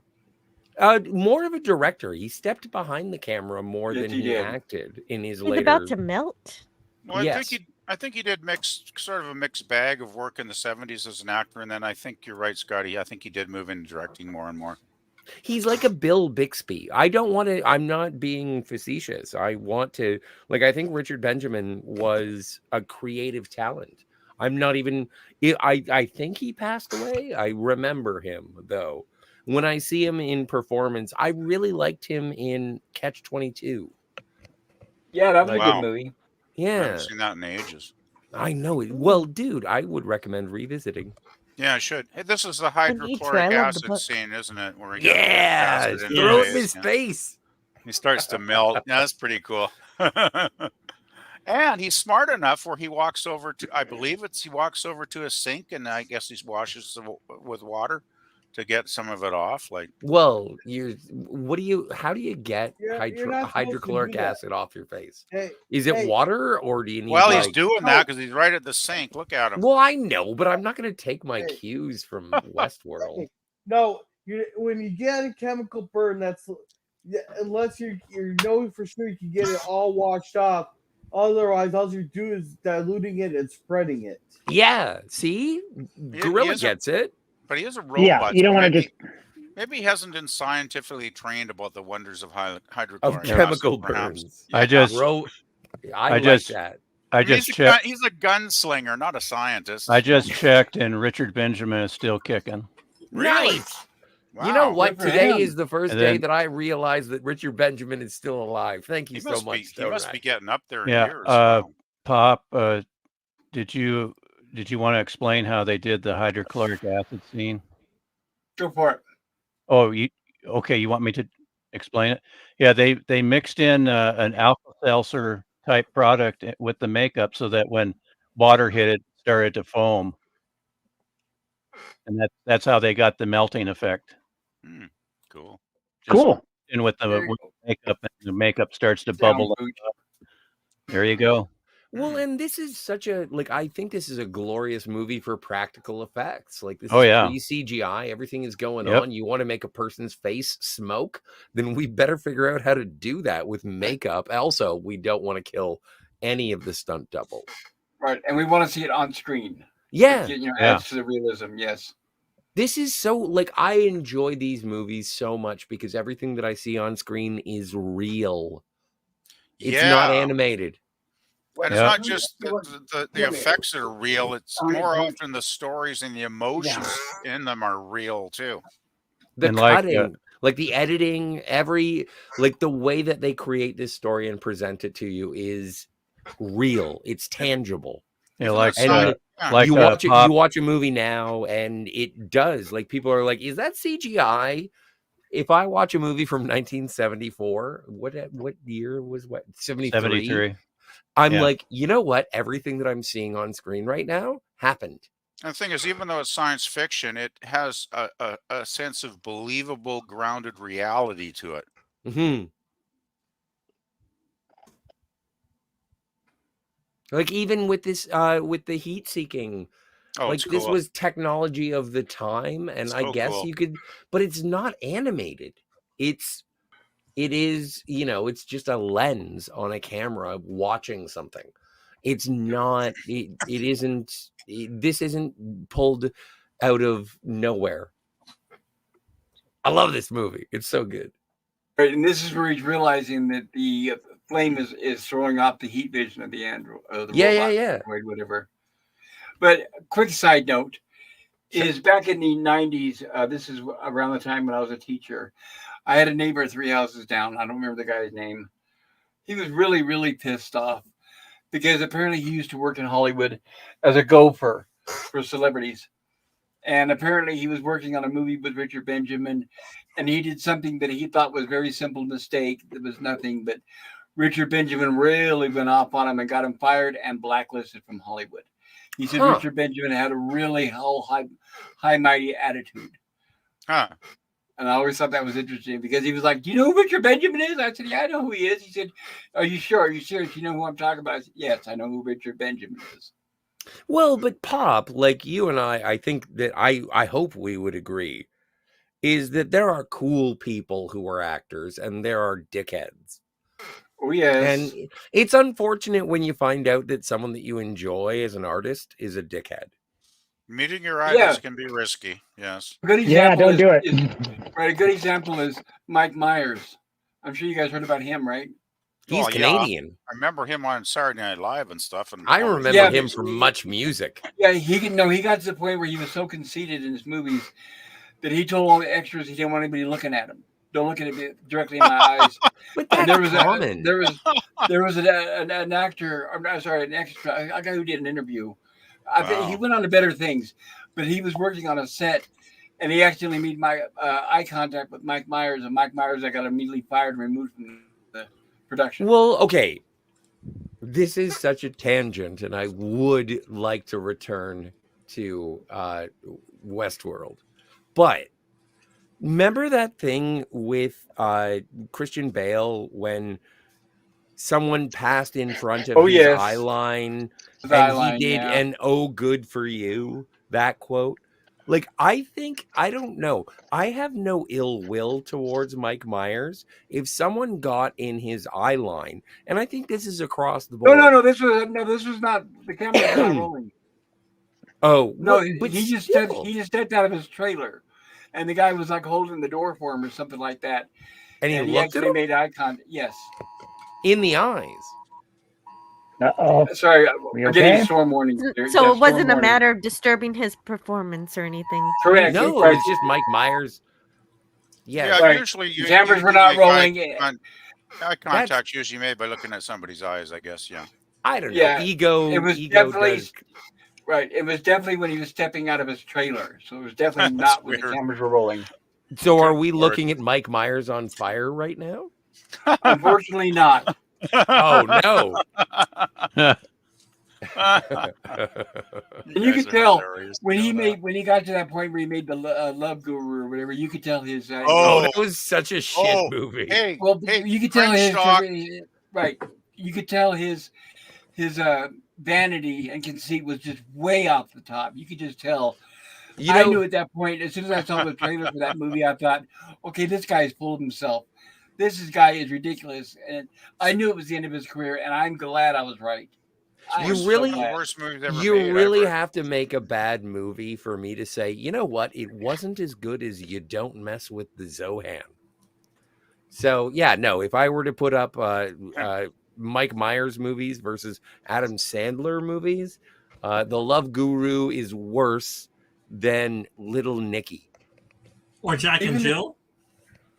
Worse than Jack and Jill. Like that is the No, dude, low I was gonna bar. say, like, I liked Little Nicky personally. I Like, love Little Little Nicky, but Nicky's I'm just cool. saying, yeah, no. But have you seen The Love Guru? It's terrible. Nobody has. no, and nor have I seen Don't Mess with the Zohan. And here's the scene that never seen- PvP was I've talking never- about earlier. No, I was. I've never With the seen robot. Mess with.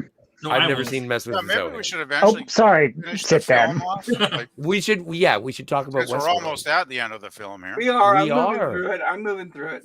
No, Yeah, you're good. You're good. Thank Yeah, you. well, as I was saying earlier in the film, it's like when the banquet robots were at the medieval world, then when I asked earlier if I you missed have it. to remember, she's an android, and yet if there are robots eating at the banquet table, then Yeah. how are they Because not That's what we mentioned. That's what we mentioned earlier. She may not have been one of those that are designed to eat. Yeah, She she's may have not been a- designed to For consume example, anything. right? For example, she may have been a pleasure robot. She's I'm a. Yeah, oh, I'm I can't guessing say she it, probably not here. was. I was gonna say fuck doll, but I can't say that on this channel. Well, you just did, Scotty. Well, there's other. Jesus there's other Christ, Scotty. There's other ways. No. Of, putting my it. point There's is, my point is I brought up because the scene came up again. That's why. Oh, that's cool. And here we have Mr. X. Charcoal gunslinger. Oh wait, if she is, she still has to I handle like some it, kind of though. moisture. You don't want to see that looking out of your barbecue. Well, but okay. So do you guys? Oh, wait, what, Joe? What, Jill? No, nobody was supposed to be listening to me. Please Oh, don't. dude, I heard that Oh, immediately. That was come on, Joe. amazing. Holy shit. Say No, we're carrying on unless. Oh, We're have to leaving watch it. the replay. We're Okay, I'll done. watch the replay. Yeah, go check out. Go rewind. Oh. I do like. It's kind of the same thing as in the Terminator when you see all like the robot that is unstoppable as it develops damage. So there is some sort of hope, and so I do like the gunslinger in this scene. He's still really threatening, but he's absolutely still threatening. But he's dying, like, and there we go. Yeah. And then Richard Benjamin is like, "Fuck! Thank God that's over." Sorry about the swear. Does he not flip over here in a second though? Or- I don't know. I forget. Did we miss that already? It's rated We're R. so You're over? okay, Scotty. Yeah, He we're does- so programmed. He does flip over, but I guess we went past that, didn't we? Okay. We're Yeah. so programmed with modern day movies. We're always expecting that last minute where the bad guy suddenly jumps up. Mhm. Yeah. That And then- final hand. And then the echo of the commercial. Yeah. It's great. See now, and like, he's trapped in here, right? Yeah. Well, Or I'm not? sure. I'm sure He knows they how to have. get some out. kind of- I'm sure they have some kind of monitoring where they'll realize all the staff have asphyxiated in the control room, and they probably will send a rescue party to rescue the guests. I Yeah, would hope he's in a few days. he's not trapped. All he has to do is backtrack how he got into it with Yeah, that that tunnel. hatchway That's in fair. Roman yeah. world. I think Yeah. they'll You send guys- a rescue party in quite soon, though. Hopefully, Did you yeah. guys mention that Alan Oppenheimer, one of those asphyxiated scientists, he was Captain Keogh in the season 2 or 3 finale of Deep Space Nine? I did not know Really? that. Star Trek actor, yeah, totes. Oh, Yeah, he was I a didn't captain know of. He was the captain of the Odyssey, the Galaxy class starship that was destroyed by the Dominion. Oh No, yeah, now I recognize him a little bit. Now I do. Right, Cool. and see, I mentioned that he was the original Dr. Rudy I don't. Wells on The Bionic Man, but I didn't know he was on DS9. Dude, all I do is look for Star Trek actors. They seem to be everywhere. You can do that. They They're are but everywhere, they're that's everywhere. great. It's so good. Forget Yeah, but- Kevin Bacon. It's the degrees to Star Trek. Yeah. But like Christian Slater, I'm just like every time I watch a Christian Slater movie, I'm like, he was in Star Trek 6. yeah. And I know you guys are going to hate me for this, but I always saw it that the actors were desperate when they had to resort to being on Star Trek. Sorry. So did I. Until I I started. always thought their careers were on the downslope. When They had to sign up for Exactly. Star I Trek. had the same feeling. But then I learned, there was a time when I flirted with Star Trek. We used to hold hands. But when I became absolutely passionate about Star Trek, like everything, like if I could, I was like, every time I watched an episode of Seinfeld, I would be like, Jason Alexander was in an episode of Voyager. It was called Think Tank. And He that's was it. also in the Orville. Well, yeah, but we're not talking about the Orville right now. You always have to make it about you. Well, Come on. No, she made it about the Orville. That's true. That's also true. All right. No, but I oh, love it. more I love it. storms. I love seeing Star Yeah, Trek. that's why I was telling you they were shifting around my doctor's appointments because I was expecting something really big to kick in tonight or tomorrow. So, Well, Well, I hope you're, like, I hope Hey, you're safe, Pop. buddy. my I'm safe. recommendation It's is just, I'm safe. It's just that everything's going to be snowed in. I can't go anywhere. That's the only bad thing is that it's going to really screw up my doctor's appointments. But that's I don't want to have to discuss that. Nobody wants to hear that crap. no, but first things first. All you have to do is collect the ruby slippers from the woman who was crushed by the house. Exactly. Yeah. Yeah, the Wicked Witch of the East. Wasn't it? Hey, Yes. Pop, East. how come you didn't play the post-credit scene? He did. Westworld post-credit scene. Just kidding. I Welcome know, back right? to Future World. Future the one world. with Right, the one where the robot twitches his hand and he's still alive and his eyes open. Yeah. Right? Oh, guys, you got to check out Future World. No. No, I've seen it. I have it on DVD. It's really good. I would say, right. I recommend No, it it's for not Gorillas- really good. Sorry. Yeah, it's recommend it for crap. I Gorillas. saw it in the theater. Gorillas Cringe No. Fest. It would be perfect for that. Trying to mislead people. Hey guys, I gotta go. I'm in a lot of pain right now. Oh, Oh, dear. I'm sorry to hear that, Gorilla. Gosh, Sorry to nothing- hear that. nothing Serious You You over should it, have an brother. Advil. Well, then, Yeah. see you later, Gorilla. See ya. Sorry, Gorilla. Take Yeah. care, Gorilla. Yeah. Get better Well, soon. Take care, buddy. Rest Yeah, well. take Have a care. good sleep, man. Yeah. Good see night, ya. Gorilla. Hope you I'll feel plug- better. Right, I'll plug your channel for you, Gorilla. All right, thanks. Take care, buddy. Yeah, Good take night. care. Good night. Take now. care, dude. Don't die. Yeah, be well. Yeah, Well, get that's better not good to soon. hear he's in pain. I can understand being Gosh, tired. I didn't realize Gorilla was having some problems today. Yeah, I feel Hopefully really it's bad. just a headache. I don't But want I anything do- serious. But I just I seriously, do cause headaches. I do recommend Gorilla's Random Thoughts channel. Please check that out. He's amazing. The guy's funny. He's got a lot of content there. Quite the variety. He does. Now I may not get the times and days exactly right, but he has a Cringe Fest, which I believe is on Thursday, where he shows bad movies. That's I always believe so. fun. Yeah, Right. He does Walton's reviews, I believe, on Friday. usually then around he'll 5 do- p.m. Pacific time, Bob. Thank you. And then he'll have reviews on Saturday and as well as on Sunday. I can't remember exactly which titles are coming up. Bimbos from something from Dimension, or I can't remember the movie. It's on Cringe Fest next. But he does The Bimbos is on Thursday, I believe. Actually, Pop. Yeah, it's on his Cringe Fest. And Maybe that's why he's sore. He has too many bimbos. Oh, I wish I was getting sore that way. and yeah, and he also he has a lot of shorts. He just recently made one where he had demons in his house. Oh, by So, the yeah, way, everybody, please check out his channel. I appreciate that. Thank you guys. And Gorilla, if you wanna can hear mention- the rerun, just wanna- forget it. Go ahead, Sorry. PvP. I just want to mention quickly, Pop. Sorry to interrupt, but I just wanted Oh. to say, Gorilla, is Sunday Cinema this week is going to be the first movie of Ted, the Talking Teddy Bear. yeah, So but if anybody likes weird comedies, that might be one you want to check out.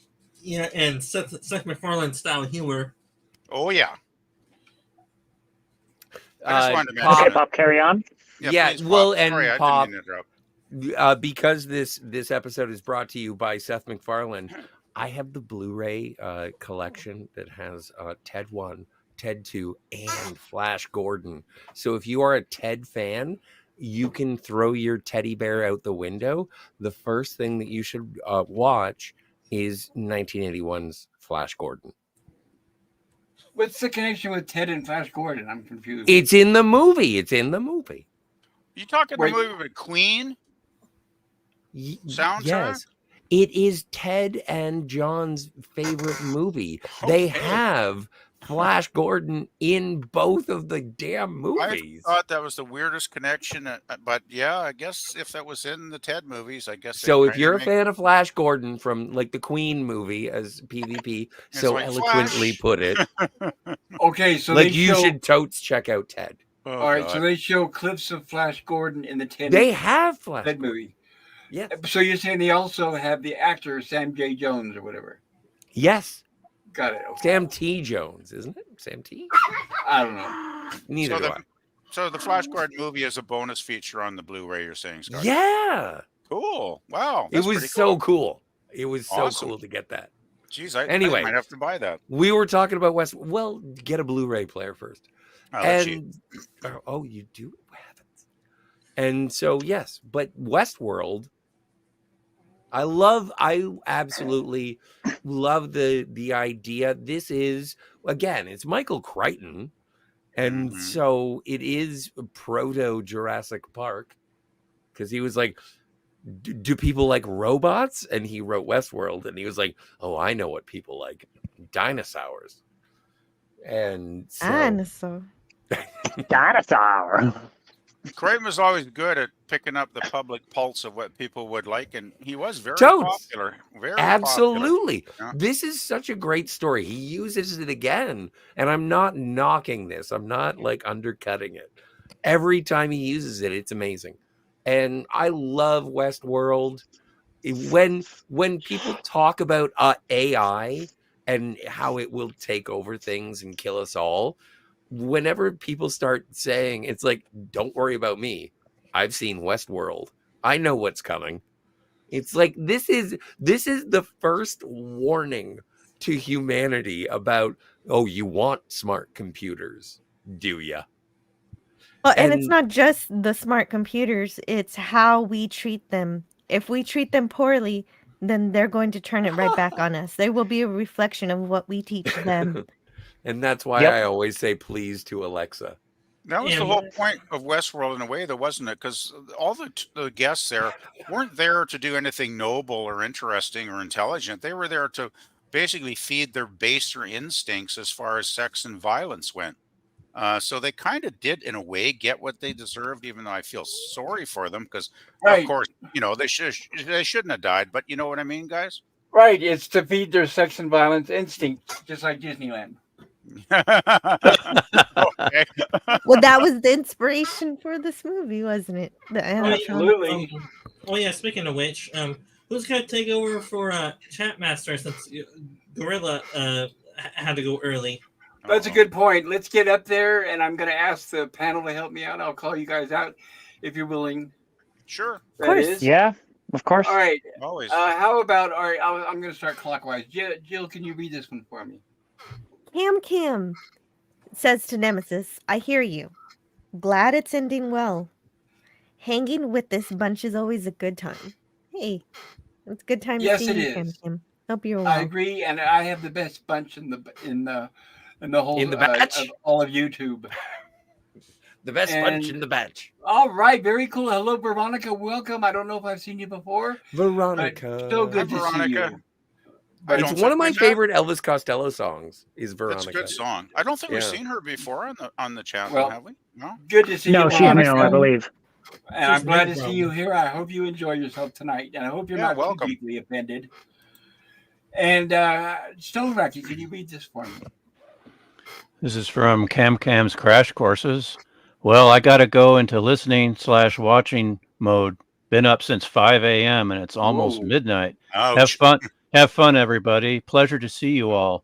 Chat and panel. Cheers. Night, Cam Cam. Likewise. Good night, good friend Cam Cam. You take care of yourself. Yeah. We will see you soon. I respect a responsible sleep schedule.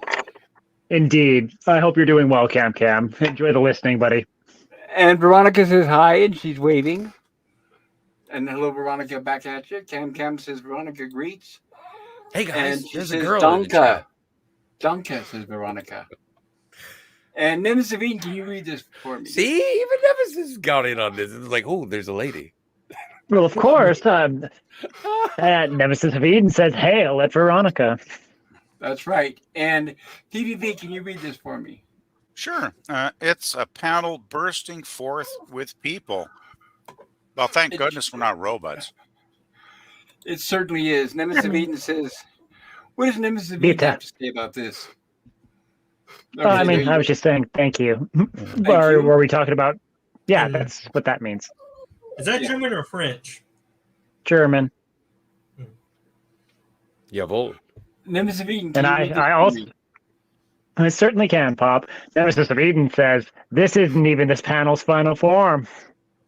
That's right. Over 5,000. But it gets even better. 9,000. I fucked that up. It's Yeah, nice. over I was right because 9,000. Scotty wasn't even here yet at that point. And Scotty, can you read this for me? Lemon in the chat says, a tower of panelists. Absolutely. Yes. The best in the business. Sci-Fi Sit Then, can you read this for me? It's like a Mortal Kombat game. It Get sure over is. here. And Jill, can you read this for me? Jill, keep your balance up there at the top of the panel. It looks high up. Oh, yes, when we were next to the movie. Right. I did. I noticed that you were at the top of the chat, and I was like, "Oh my god, I have a fear of heights." So Yeah, maybe just I don't be was scared of projecting. heights. Yeah, I have And- that. And Oh, I I always love have, roller to coasters. I have to So keep do Jill up I, but close that's to the because top. they're scary. And I have to keep Jill up close to the top because she's one of my favorite panelists, I have to say. I And prefer I'm Jill not on trying top to- myself. I'm not trying to be famous. Sorry, dirty thought in my head right now. Lemon Pie says, Well, welcome, that was Veronica. intentional. Yes, it was. Yes, that's Scotty. Hey. Well, it's really great to see Veronica here. And Nemesis says, thanks to the almighty stream elements. Thanks, Stream Elements. Don't kill me. Stone Rocky, can you read this for me? This is from Captain Von Doomfinity Temporus Maximus. Don't go ape, gorilla. No. Yeah, you take care of yourself, Gorilla, and get better, buddy. Yeah. Cam Crash Course says, night, Gorilla. Hope you feel better, brother. Yes, we Most all im- agree with that sentiment, Yeah. definitely. PvP, would you like to read this? Sure. Captain says, I'm currently smoking a cigarette indoors. These are exciting times. Oh, yes, they are. He I lives remember in New times Zealand, like that. though. I remember smoking indoors. Wow, that's long gone here. And guess what? Even more dangerous. Close the windows. Yes. I like to, I inhale like that to, nicotine. Yes. I like Right. to go into my garage and just turn on my car and listen to the engine. There you go, right? Captain Von Doomfinity Temporus Maximus says, you cannot have too many bimbos. Goodness knows I have tried. Oh, I know, Wow. right? There's got to be a limit, though. Oh, Gorilla, sorry. Oh, it's a no, toothache. no. Oh, dear. Toothache. Oh, that's Oh, Yeah, but- man. Yeah, when you get a chance, try to get some clove oil. You can get it at any store, and it's a good home remedy without taking drugs. And it's Gorilla, available. I don't Right. I don't know. The only thing that is like, I think that it's apparent through my, online presentation that I've had my problems with teeth. And the only thing that has alleviated my pain has been Advil, and you're not going to like this, Advil and vodka. And that makes it so that I can sleep. Does the vodka strengthen the Advil? Oh, yeah. Oh, yeah. Just the don't weed doesn't hurt either. Just don't mix Oh, the no. alcohol with Tylenol, because that's very dangerous, I've heard. Oh, maybe Well, I it's should try all that like with my back. You Yes, that should sounds like a good never. idea. You should never mix alcohol with, over-the-counter painkillers. You Well, shouldn't. I hear Tylenol can be quite deadly if you drink Yeah, too many it's bad drinks. for your liver. Like, Yes, it's exactly. very, like, you shouldn't do. But I'm just saying, when it comes to teeth pain, Yeah, oh, teeth yeah. pain's the worst. Oh, first things first. Let's get rid of that pain. My liver, I'll worry about that later. you take your chances. But I just want to sleep so that my skull doesn't sting. Doesn't feel Well, like it's I gonna do have explode. I do have to say that with the pain that I've been enduring lately with my ribs, I don't know why, but Tylenol is helping kill the pain better than oxycodone, whatever that stuff is called. That's good. Scotty, Yeah. do you know what's the worst for Gorilla to do? Just get a pair of pliers and have some painkillers, and then dig into his mouth and find that problem, yank it out, and take a painkiller later. Dude. There you go. Well, but you say that facetiously. I recently had, dental surgery where I wasn't knocked out, but I was given enough drugs. And I had like the upper this is great for a Westworld podcast. No, but I had like 7 teeth pulled out of the top of my skull. So that's painful. But the drugs were great. I didn't care. It wasn't traumatic. They let me watch season 1 of Star Trek The Next Generation while they were pulling my teeth, which is my favorite way to watch season 1 of Star Trek The Next Generation. So does that mean you slept through the whole procedure? No, I was up. No, Tasha Yah. No vaccine. No, I was up for the whole thing. They pulled seven teeth in one day. Like, yeah, it was awesome. Jeez, that sounds like a horror show, man. Well, but they gave me new teeth afterwards, so it wasn't like a foot massage. So you got a necklace. You got a necklace out of the deal anyway. Right. And did the dental staff high five each other after they were done? I mean, that's yeah, no, they. I got the sense that they were really disappointed in my oral hygiene. I wonder why. You don't say, bud. After the 4th tooth, and they were like, "Why didn't he just brush?" I don't know how you did. I don't know how you survived. I had 3 wisdom teeth pulled out once in one day, and it was not a whole hell of a lot of fun. But we're here to talk about Westworld. Let's not talk about my mouth. We're talking about dental surgery. Right. Well, no, I know it got weird. Whatever. Let's get back on course. Scotty, can you read this for me in the chat? Happy to. Captain Von Doonfinity Temporis Maximus Von Graf says it's the cleaver ones that get to you. That's the clever ones. Right. He has an accent. Right. And Gorilla does say Broken Bridges Wednesday and Cringe Stock is. Thank you, Gorilla. Slave Girls from Beyond Infinity. That's it. I couldn't remember the name. Thank you, Gorilla. Jeez. But my God, Gorilla, do something. Yeah, get some rest. I hope you do seriously feel better. That's terrible to have a toothache. Wouldn't it be more like clever? Clever. Stop it. There you Jill, go. stop being more attractive. Clever girl. I don't know how to do it. All of a sudden, Jill turned into. Well. In my mind, Jill turned into Clara from Doctor Who. Yeah, Jill should start talking in a UK accent more often. That's fun. But you love what's her name? That Emma Peel. What's her face? Yeah, Emma Peel. Yeah. Emma, wow. Jill. Yeah. Diana Riggs. Hubba. I can't actually do a UK accent. Just that. No, but you did. You sounded it was pretty so good. Jill. It's my new ringtone. I'm gonna go back and to do a British accent, you gotta make sure you're prim and proper when you do one. Yeah, and you have to be snobbish about it too. Yeah, right, well, Sci-fi says, Dan, can you read this for me? Captain Von Doom, Vincent Maximum Tempest says, sounds like my diary. Is that diary or dairy? It's pronounced dairy. And Stone Rocket, can you read this for me? This is from Captain Von Doomfinity Temporis Maximus. Park third. through line noted classic. Whoops. Park through line noted classic Scotty to notice that. Absolutely. And PvP, can you read this for me? Sure. Captain says, kind of a proto Blade Runner 2. You're a proto Blade Runner. And Herc 130 says, we need a model of robots that hunt down the other robots in case they get out of control. Sounds familiar. Yeah. Transformers. That might be a good backup system, yeah. Robots in disguise. In Nemesis of Eden, read this for me. Captain Von Doomfinity Temporis Maximus says, robots, hunters. Yes, Herc. Right. Patent that. Decepticons. Right. Copyright that. Yeah. And good old Daniel's Hot Topic says, I've got toothache like most of the time now. Dude, dear. pull them So that's out. two of you. Yeah, two of you. Not good. Drink lots of booze. No, I'm just kidding.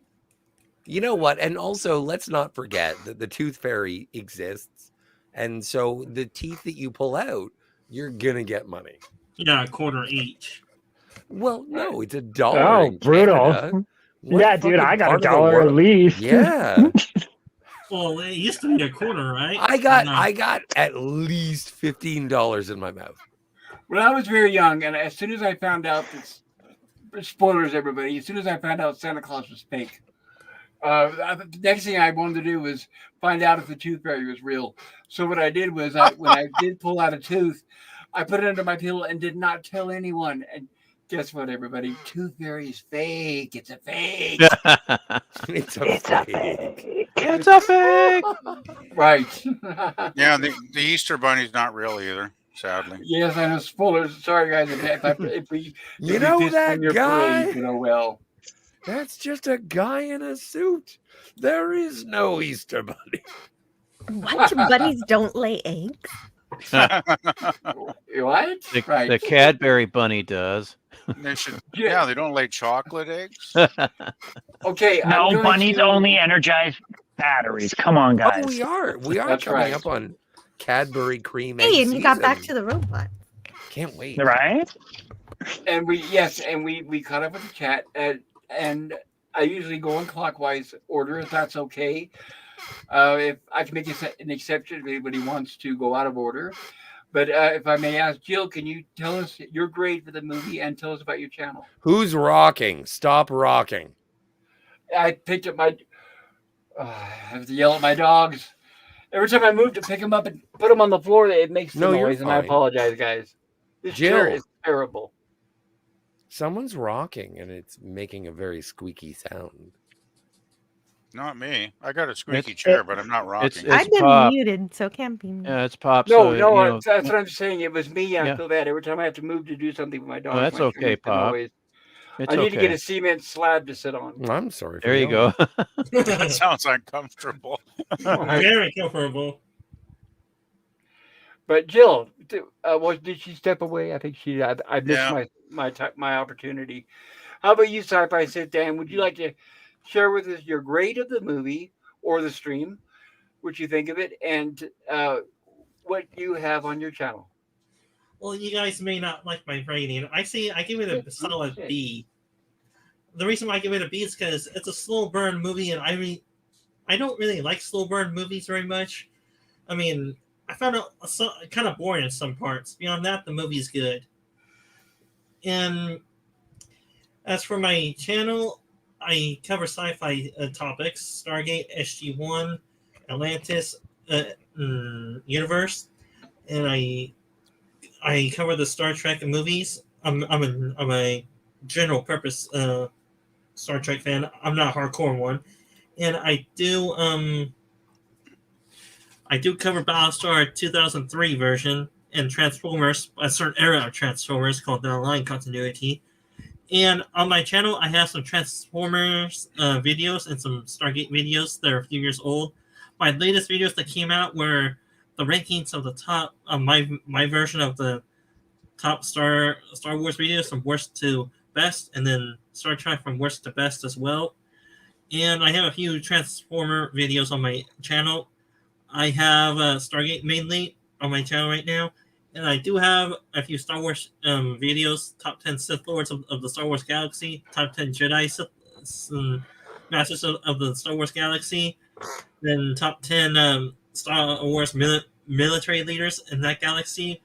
And I do have a Transformers video about what if the humans of the certain era of Transformers were transformed into Cybertronians. Beyond that, that's all I do. I may do a few more video ranking videos in the next few weeks or a few days to put up on my channel. Hopefully you guys can watch them. And if any channels are not subscribed to my panelists or chatters are not subscribed to my channel, please subscribe and leave a comment. It always helps me to grow and to continue to grow my content and to continue interacting with this nice YouTube community.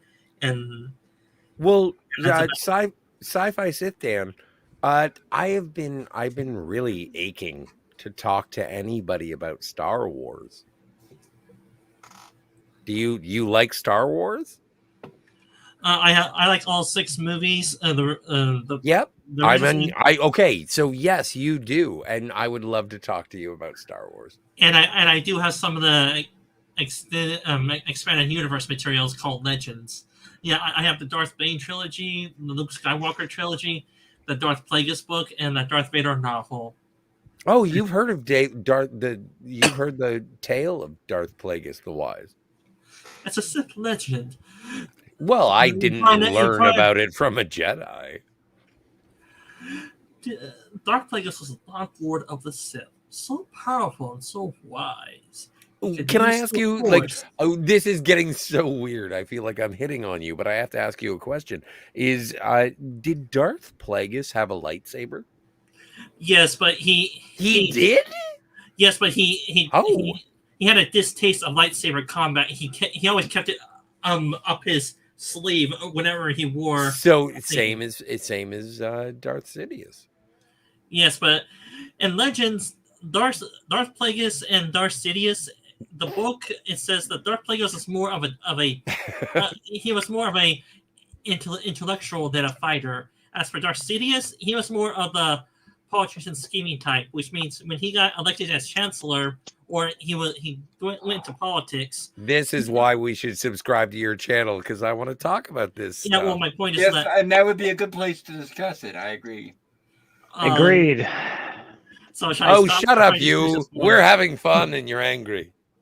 Well, my no, point not. is It's just I've got to respect everybody on the panel. Yeah, let's go. I'm board. Well, my point is that Darth Sidious was the first to cut down on his lightsaber training because he had to become a politician, so he wasn't able to keep up his lightsaber skills. That's why he was sloppy in episode 3 when he faced the Jedi Masters. He fucking slaughtered so many Jedi Masters. 3 of them. 4. Good for him.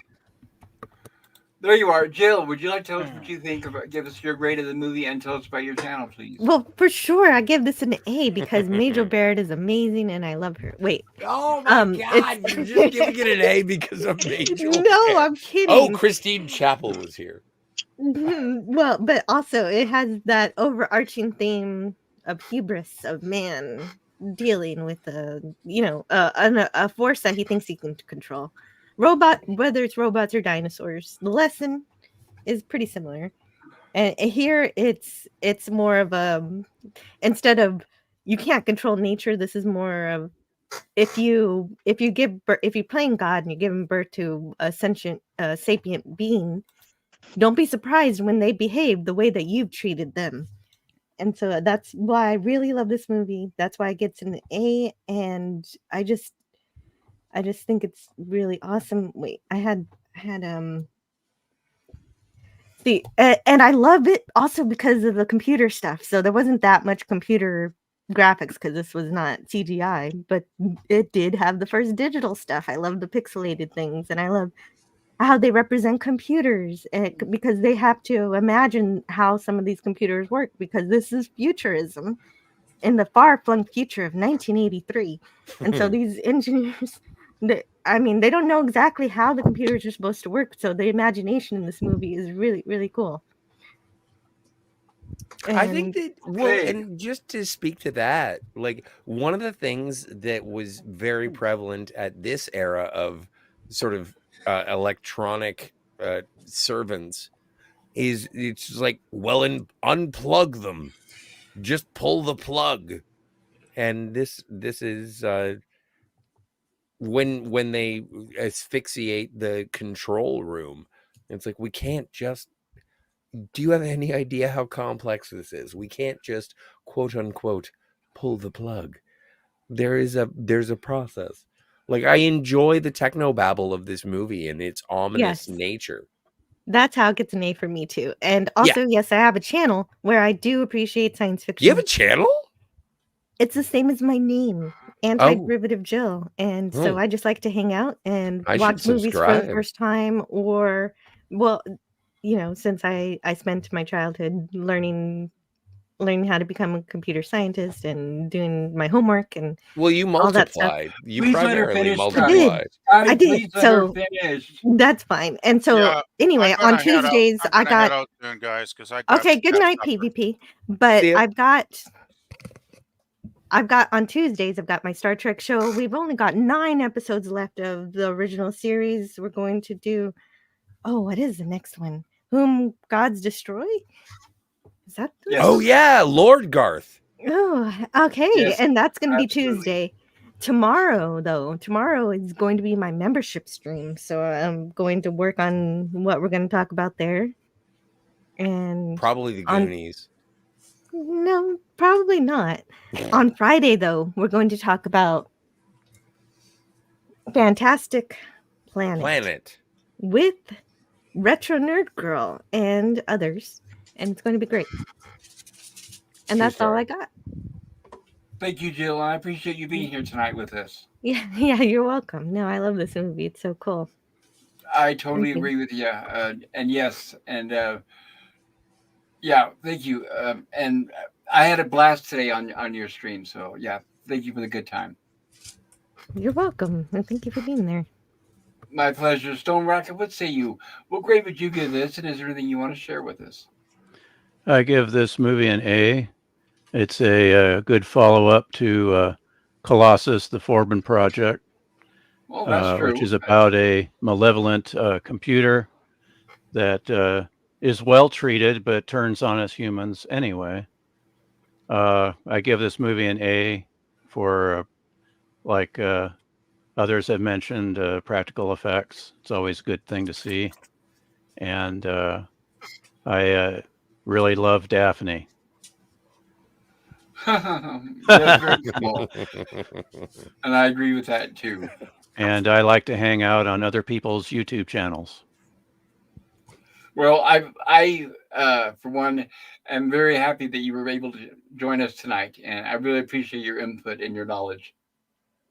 Yeah, thank you for having me. This has been a lot of Oh, it's fun. always my And glad to have you, sir. one quick bit of trivia. Oh, that's right. PvP is gone. Oh dear. Good night, BBB, if you can still hear us. I don't think I'm gone. Oh, good. Oh, okay. Sorry. One I wasn't planning to go, but Jill. No, we- You we- said no. you were leaving. You I said I weirdo. was going to leave. That I had to What? cook supper. I didn't say I was leaving now. Anyway, Yeah, I believe Stone Racket has one something quick to say. bit of trivia about Emma Peel. Do you know how she got her name, PvP? Yes. he Yes, does. M appeal, man appeal. Okay, you know it. Oh yes, I do. Oh, Oh, excellent. stars. Yeah, Yeah, I'm we- an old, we He need- taught that to me. long-term Yeah, Avengers. the Kathy Gale, played by Honor Blackman. You know, they needed a replacement, and they were saying, "Well, we need someone with man appeal." So, M appeal. Oh, actually, Yeah, I but heard- it's such a lazy rhyme. Emma Peel does not. No, it speak- isn't. It's awesome. Yes, it is. It is lazy. No, I'm it's sure not. what I It's know, But I awesome. guess I won't get a word in, so that's fine. It's Well- PvP's turn. Go ahead, PvP. I'm done.